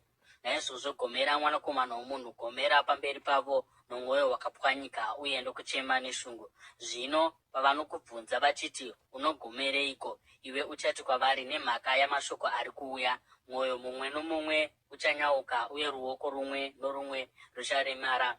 mweya mumwe nomumwe uchaziya, uye ibvi rimwe nerimwe richarukutika semvura. Zviri kuuya zvirokwazvo zvichaitika, ndizvo zvinotaura Ishe Jehovha. Shoko raJehovha rakasvika kwandiri richiti, mwanakomana womunhu, profita uti, zvanzi naJehovha, munondo wakadzorwa uye wakapukutwa, wakarodzerwa kuuraya, wakapukutirwa kuti upenye semheni. Tichazofara here netsvimbo youshe yomwanakomana wangu Judha? Munondo unozvidza zvimiti zvose zvakadai. Munondo wakagadzirirwa kuti upukutwe, kuti ubatwe noruoko wakarodzwa uye wakapukutwa, wakagadzirirwa kuiswa muruoko rwomuurayi. Chema uungudze, mwanakomana womunhu, nokuti unorwa navanhu vangu, unorwa namachinda ose aIsraeri, vakakandwa kumunondo pamwe chete navanhu vangu. Naizvozvo uzvirove chipfuva. Kuedzwa kuchauya zvirokwazvo. Ko, kana tsvimbo youshe yaJudha iyo inozvidzwa nomunondo ikasaenderera mberi, chii chinoitika?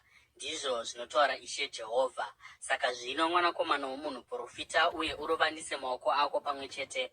Rega munondo ubaye kaviri, kunyange katatu. Ndiwo munondo wokuuraya, iyo munondo wokuuraya kukuru uri kuuya kwavari kubva kumativi ose, kuti mwoyo inyungudike uye vanhu wavawande. Munondo ndakauisa pamasuo avo ose kuti uuraye. Haiwa, wakagadzirirwa kuti upenye semheni, wakabatwa kuti uuraye. Haiwa, iwe munondo, cheka kurudyi ugochekawo kuruboshwe, kwose kunorerekera chisvo chako. Neniwo ndicharova maoko angu pamwe chete, uye hasha dzangu dzichaserera. Ini Jehovha ndazvitaura. Shoko raJehovha rakasvika kwandiri richiti, mwanakomana womunhu, tara migwagwa miviri yomunondo wamambo weBhabhironi yaachafamba nayo, yose iri miviri ichatangira munyika imwe chete. Uite chikwangwari panoparadzana mugwagwa uchapinda muguta. Utare mugwagwa mumwe chete womunondo unouya kuzorwa neRebha ravaAmoni, uye mumwe uchizorwa neJudha neJerusarema rakakomberedzwa.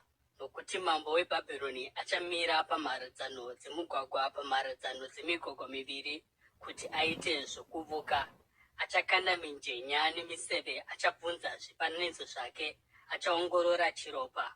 Muruoko rwake rworudyi muchava nomujenya weJerusarema, paachamisa zvokuparadza nazvo masvingo, kuti arayire zvokuuraya, adanidzire zvehondo, amise zvokuparadza nazvo masuo, vavake mirwi yokurwisa nokukomba guta. Zvichange zvakaita sokuvuka kana vaya vakange vapikira kumuteerera, asi iye achavarangaridza nezvemhosva yavo agovatora kuti avaite nhapwa. Naizvozvo zvanzi naJehovha, nemhaka yokuti imi vanhu makandiyeuchidza mhosva yenyu nokundimukira pachena, muchiratidza pachena zvivi zvenyu pazvinhu zvose zvamunoita, nokuda kwokuti makaita izvi, muchaitwa nhapwa. Haiwa, iwe muchinda waIsraeri akaipa uye anozvidza, ane zuva rasvika, ane nguva yokurangwa kwake yasvika pakupedzisira, zvanzi naIshe Jehovha, bvisai ngowani youprista, bvisai korona. Hazvichazorambi zviri sezvazvaiva. Vanozvidzwa vachasimudzirwa, uye vanokudzwa vachaninipiswa. Dongo ndichariita dongo, harichazovandudzwizve kusvikira mwene waro auya, ndiye wandichapa. Uye iwe, mwanakomana womunhu, profita uti, zvanzi naIshe Jehovha pamusoro pavaAmoni nokutuka kwavo: munondo wavhomorwa kuti uuraye, wapukutwa kuti uparadze, uye kuti upenye semheni. Kunyange vakaona zviratidzo zvenhema pamusoro pako, vakauka zvenhema pamusoro pako, zvichaiswa pamitsipa yavakashata. Vachazourayiwa vane zuva ravo rasvika, ivo vane nguva yokurangwa yasvika pokupedzisira. Chidzosera munondo mumuhara wawo panzvimbo yawakasikwa uri. Munyika yamadzitateguru ako ndipo pandichakutongera. Ndichadurura hasha dzangu pamusoro pako, uye ndigofuridzira kutsamwa kwangu kunotyisa pamusoro pako. Ndichakuisa kuvanhu vane utsinye, vanhu vanoziva kuparadzwa. Uchava huni dzomoto. Ropa rako richateurwa munyika yako, hauchazorangarirwizve, nokuti ini Jehovha ndazvitaura. Ezekieri chitsauko che22. Shoko raJehovha rakasvika kwandiri richiti, mwanakomana womunhu, ucharitonga here guta iri rokuteura ropa? Ipapo urizivise mabasa aro ose anonyangadza. Uti, zvanzi naIshe Jehovha, haiwa iwe guta rinozvitsvakira kuparadzwa, nokuda kwokuteura ropa pakati paro, nokuzvisvibisa nokuita zvifananidzo. wava nemhosva nokuda kweropa rawakateura uye wakasvibiswa nokuda kwezvifananidzo zvawakaita. Wakasvitsa mazuva ako pamagumo uye magumo amakore ako asvika. Naizvozvo ndichakuita chinhu chinoshorwa nendudzi nechinosekwa nenyika dzose. Vari pedyo newe navari kure vachakuseka, iwe guta rinonyadza rizere nebope. Tarira uone muchinda mumwe nomumwe waIsraeri ari pakati pako mateuriro aanoita ropa achishandisa simba rake. Vakazvidza baba namai vari mauri, vakamanikidza mutorwa uye nherera nechirikadzi dziri mukati mako havana kudzibata zvakanaka. Iwe wakatora zvinhu zvangu zvitsvene uye wakasvibisa masabata angu. Mukati mako mune vanhu vane makuhwa vanofarira kuteura ropa. Mukati mako hamuna vanhu vanodyira kushongwe dzezvifananidzo kumakomo uye vanoita mabasa eunzenza. Mukati mako mune vanhu vane makuhwa vanofarira kuteura ropa. Mukati mako muna vanhu vanodyira kushongwe dzezvifananidzo kumakomo uye vanoita mabasa eunzenza. Mukati mako muna vanhu vasingakudzi nhoo dzamadzibaba avo. Mukati mako muna vanhu vanochinya vakadzi panguva yavanenge vari kumwedzi, pavanenge vasina kuchena. Mukati mako mune mumwe munhu anoita zvinonyangadza nomukadzi womuvakidzani wake. Mumwe anochinya mukadzi womwana wake zvinonyadzisa, uye mumwe anochinya hanzvadzi yake, mwanasikana wababa vake chaivo. Mukati mavo muna varume vanogamuchira fufuro kuti vateure ropa. Unotora mhindu inopfuura mwero uchizviwanira pfuma yokubiridzira kubva kuvavakidzani vako, uye wakandikanganwa ini, ndizvo zvinotaura Ishe Jehovha. Zvirokwazvo ndicharovanisa maoko angu pamwe chete pamusoro pepfuma isakarurama yawakaita uye neropa rawakateura pakati pako. Ko, kushinga kwako kucharamba kuripo here, kana kusimba kwamaoko ako pazuva randichakutonga? Ini Jehovha ndakazvitaura uye ndichazviita. Ndichakuparadzira pakati pendudzi, ndichakuparadzira kunyika dzakasiyana-siyana, uye ndichagumisa kusachena kwako. Muchaziva kuti ndini Jehovha pamuchasvibiswa pamberi pendudzi. Ipapo shoko raJehovha rakasvika kwandiri richiti, mwanakomana womunhu, imba yaIsraeri yaita samarara kwandiri. Vose indarira netini nesimbi nedare romutobvu rakasarira muvira romoto. Vakaita samarara esirivha. Naizvozvo zvanzi naIshe Jehovha, nemhaka yokuti mose mava marara, ndichakuunganidzai muJerusarema sezvinoitwa navarume vanounganidza sirivha, ndarira, simbi, mutobvu netini muvira romoto kuti zvinyungudiswe nokupiswa nezhenje. Saizvozvo ndichakuunganidzai pakutsamwa kwangu nehasha dzangu, ndigokuisai mukati meguta, ndigokunyungudisai. Ndichakuunganidzai ndigokufuridzai nokupisa kwehasha dzangu, uye muchanyungudika mukati maro. Sokunyungudika kwesirivha riri muvira romoto, saizvozvo muchanyungudika mukati maro, uye muchaziva kuti ini Jehovha ndadurura hasha dzangu pamusoro penyu. Shoko raJehovha rakasvikazve kwandiri richiti, mwanakomana womunhu, uti kunyika, iwe uri nyika isina kuwana mvura, kana kuti pazuva rehasha dzangu, pane rangano yamachinda vari pakati payo, vanoomba seshumba iri kubvamburanya chayabata, vanodya vanhu, vanotora pfuma nezvinhu zvinokosha, uye vanoita kuti chirikadzi dziwande mukati mayo. Vaprista vayo vanoputsa mirayiro yangu uye vanosvibisa zvinhu zvangu zvitsvene. Havaoni mutsauko pakati pechinhu chitsvene nechinhuwo zvacho. Vanodzidzisa kuti hapana mutsauko pakati pezvisakachena nezvakachena, uye vanotsinzina meso avo kuti varege kuchengeta masabata angu. Saka ini ndakasvibiswa pakati pavo. Machinda ari mukati maro akaita samapfumi ari kubvamburanya chaabata. Vanoteura ropa uye vanouraya vanhu kuti vawane pfuma yokusarurama. Vaprofita vayo vanofukidza mabasa avo aya nezviratidzo zvenhema nokuvuka. Vanoti, zvanzi naIshe Jehovha, izvo Jehovha haana kutaura. Vanhu vomunyika vanotora mari nokumanikidzira, uye vanoita ugororo. Vanomanikidza varombo navanoshayiwa, uye vanoitira vatorwa zvakaipa, vachiramba kuvaruramisira. Ndakatsvaka munhu pakati pavo angavaka rusvingo uye agomira pamberi pangu pakakoromoka, achimirira nyika kuti ndirege kuparadza. Asi ndakashayiwa kana mumwe. Saka ndichadurura kutsamwa kwangu pamusoro pavo, ndigovaparadza nokutsamwa kwangu. Ndichaburutsira pamisoro yavo zvavakaita zvose, ndizvo zvinotaura Ishe Jehovha.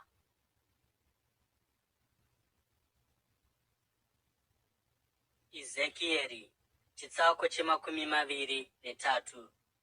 Shoko raJehovha rakasvika kwandiri richiti, mwanakomana womunhu, kwakanga kuna vakadzi vaviri vanasikana vamai vamwe chete. ivo vakava zvifeve muIjipiti, vakaita ufeve vachiri vadiki. Munyika imomo mazamu oumhandara hwavo akabatwa-batwa uye zvipfuva zvavo zvakabatwa-batwa. Zita romukoma rakanga rainzi Ohora uye munun'una wake ainzi Ohoribha. Ivo vakanga vari vangu uye vakabereka vanakomana navanasikana. Ohora ndiye Samaria uye Ohoribha ndiye Jerusarema. Ohora akaita ufeve iye achiri wangu, akachiva zvikomba zvake. Ivo vaAsiria varwi vakanga vakapfeka nguo dzebhuruu, vabati navatungamiri vehondo vakanga vari majaya akanaka chose uye vari vatasvi vamabhiza. Akaita ufeve navapamusoro-soro vose veAsiria uye akazvisvibisa nezvifananidzo zvose zvavose vaaichiva. Haana kurega ufeve hwaakatangira kuIjipiti paakavata navarume achiri muduku. Vakabata-bata chipfuva choumhandara hwake uye vakadurura ruchiva rwavo pamusoro pake. Naizvozvo ndakamuisa kuzvikomba zvake. Ivo vaAsiria vaakanga achichiva vakamubvisa nguo, akasara asina ashama. Vakatora vanakomana vake navanasikana ndokubva vamuuraya nomunondo. Akabva ava shumo pakati pavakadzi uye akarangwa. Munun'una wake Ohoribha akazviona izvozvo, asi nokuda kworuchiva rwake noufeve hwake akanyanya ufeve kupfuura mukoma wake. Akachivawo vaAsiria, vatongi navatungamiri vehondo, varwi vakapfeka zvakakwana, vatasvi vaifamba namabhiza namajaya akanaka ose. Ndakaona kuti naiyewo akazvisvibisa. Vose vari vaviri vakafamba nenzira imwe cheteyo, asi akaenderera mberi noufeve hwake. Akaona mifananidzo yavarume pamadziro, mifananidzo yavaKaradhia mitsvuku, vana mabhandi akamonera muzviuno zvavo nenguwani dzemicheka dzairembera pamisoro yavo. Vakaita samachinda engoro dzeBhabhironi, vagari veKaradhia. Paakangovaona akabva avachiva ndokutumira nhume kwavari muKaradhia. Ipapo vaBhabhironi vakauya kwaari kunhoo yorudo mukuchiva kwavo, vakamusvibisa. Shure kwokusvibiswa kwake navo akavafuratira kwazvo. Paakaenderera mberi noufeve hwake pachena uye akaratidza kushama kwake, ndakamufuratira zvandisembura sokufuratira kwandakanga ndaita mukoma wake. Asi akaramba achiwedzera udzenza hwake, achirangarira mazuva ouduku hwake paakanga ari chifeve muIjipiti. Akachiva zvikomba zvake ikoko, vane mitezo yakaita sembongoro uye zvinobuda mavari zvakaita sezvamabhiza. Saka wakapanga unzenza hwouduku hwako pawaiva muIjipiti. Chipfuva chako chakabatwa-batwa uye mazamu ouduku hwako akabatwa-batwa. Naizvozvo, Ohoribha, zvanzi naIshe Jehovha, ndichakumutsira zvikomba zvako kuti zvikurwise, ivo vawakasemburwa navo ukavafuratira. Ndichavauyisa kuzorwa newe vachibva kumativi ose, vaBhabhironi navaKaradhia, vose varume vePekodhi neveShowa neKowa, uye vaAsiria vose pamwe chete navo, majaya akanaka vose vari vabati nevatungamiri vamauto namachinda engoro navarume vezvigaro zvapamusoro vose vakatasva mabhiza. Vachauya kuzorwa newe vaine zvombo nengoro uye neboka ravanhu vazhinji. Vachagadzirira kuti varwe newe kumativi ose nenhoo huru neduku uye nenguwani dzokurwa nadzo. Ndichakudzorera kwavari kuti urangwe uye vachakuranga sezvakafanira mitemo yavo. Ndichamutsa godo rangu kuti ndirwe newe uye ivo vachakurwisa nehasha. Vachagura mhino yako nenzeve dzako uye vakasara venyu vachaurayiwa nomunondo. Vachakutorerai vanakomana venyu navanasikana venyu uye vachasara venyu vachaparadzwa nomoto. Vachakubvisai nguo dzenyu uye vachakutorerai ukomba hwenyu hwakaisvonaka. Saka ndichagumisa udzenza hwenyu noufeve hwamakatangira muIjipiti. Hamuchazotariri zvinhu izvi muchizvishuva kana kuzorangarira Ijipiti zvakare, nokuti zvanzi naIshe Jehovha, ndava kuzokuisa mumaoko avanhu vaunovenga, kuna avo vawakafuratira wasemburwa navo. Ivo vachakuitira ruvengo vagokutorera zvinhu zvose zvawakashandira. Vachakusiya usina kupfeka, wakashama, uye kunyadzisa kwoufeve hwako kuchaiswa pachena. Unzenza hwako nokupata kwako zvakaisa izvi pamusoro pako, nokuti iwe wakachiva ndudzi dzokuzvisvibisa pazvifananidzo zvadzo. Wakafamba nenzira yomunun'una wako, saka ndichaisa mukombe wake muruoko rwako. Zvanzi naIshe Jehovha, uchanwa mukombe womukoma wako, mukombe mukuru wakadzika.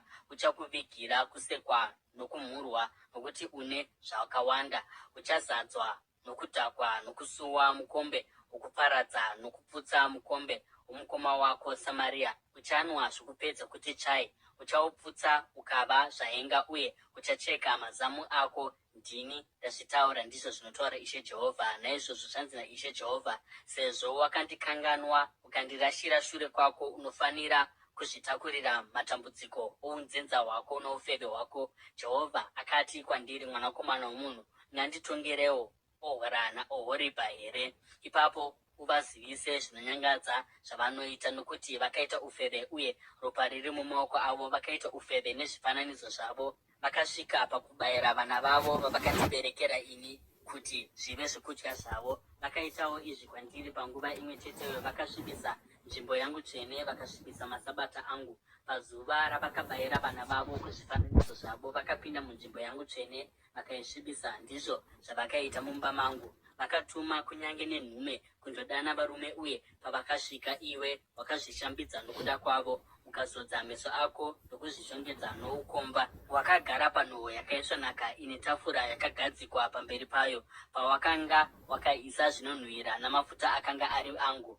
Mheremhere yavanhu vakanga vasina hanya yakanga yakakukomberedza. VaSabhia vakaunzwa kubva kugwenga pamwe chete navarume vaibva pamhomho yavanhu vezhowezhowe, uye vakashongedza mabhenguro mumaoko omukadzi nomunun'una wake nekorona dzakaisvonaka pamisoro yavo. Ipapo ndakati pamusoro paiye akanga apera noufeve, zvino ngavamushandise sechifeve, nokuti ndizvo zvaari. Ipapo vakavata naye sokuvata kunoita varume nechifeve. Saizvozvo vakavata navakadzi nzenza, ivo vana Ohora naOhoribha. Asi vanhu vakarurama vachavatonga nechirango chinopiwa vakadzi vanoita ufeve uye vanoteura ropa, nokuti ivo zvifeve, uye ropa riri pamaoko avo. Zvanzi naIshe Jehovha, uyai neboka ravarwi vazovarwisa, muvatyise uye muvapambe. Mhomho ichavatema namabwe uye igovabaya neminondo.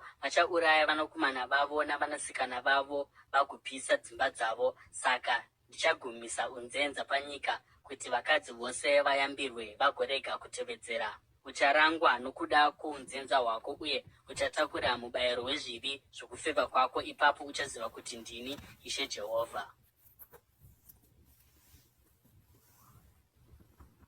Ezekieri chitsauko che24.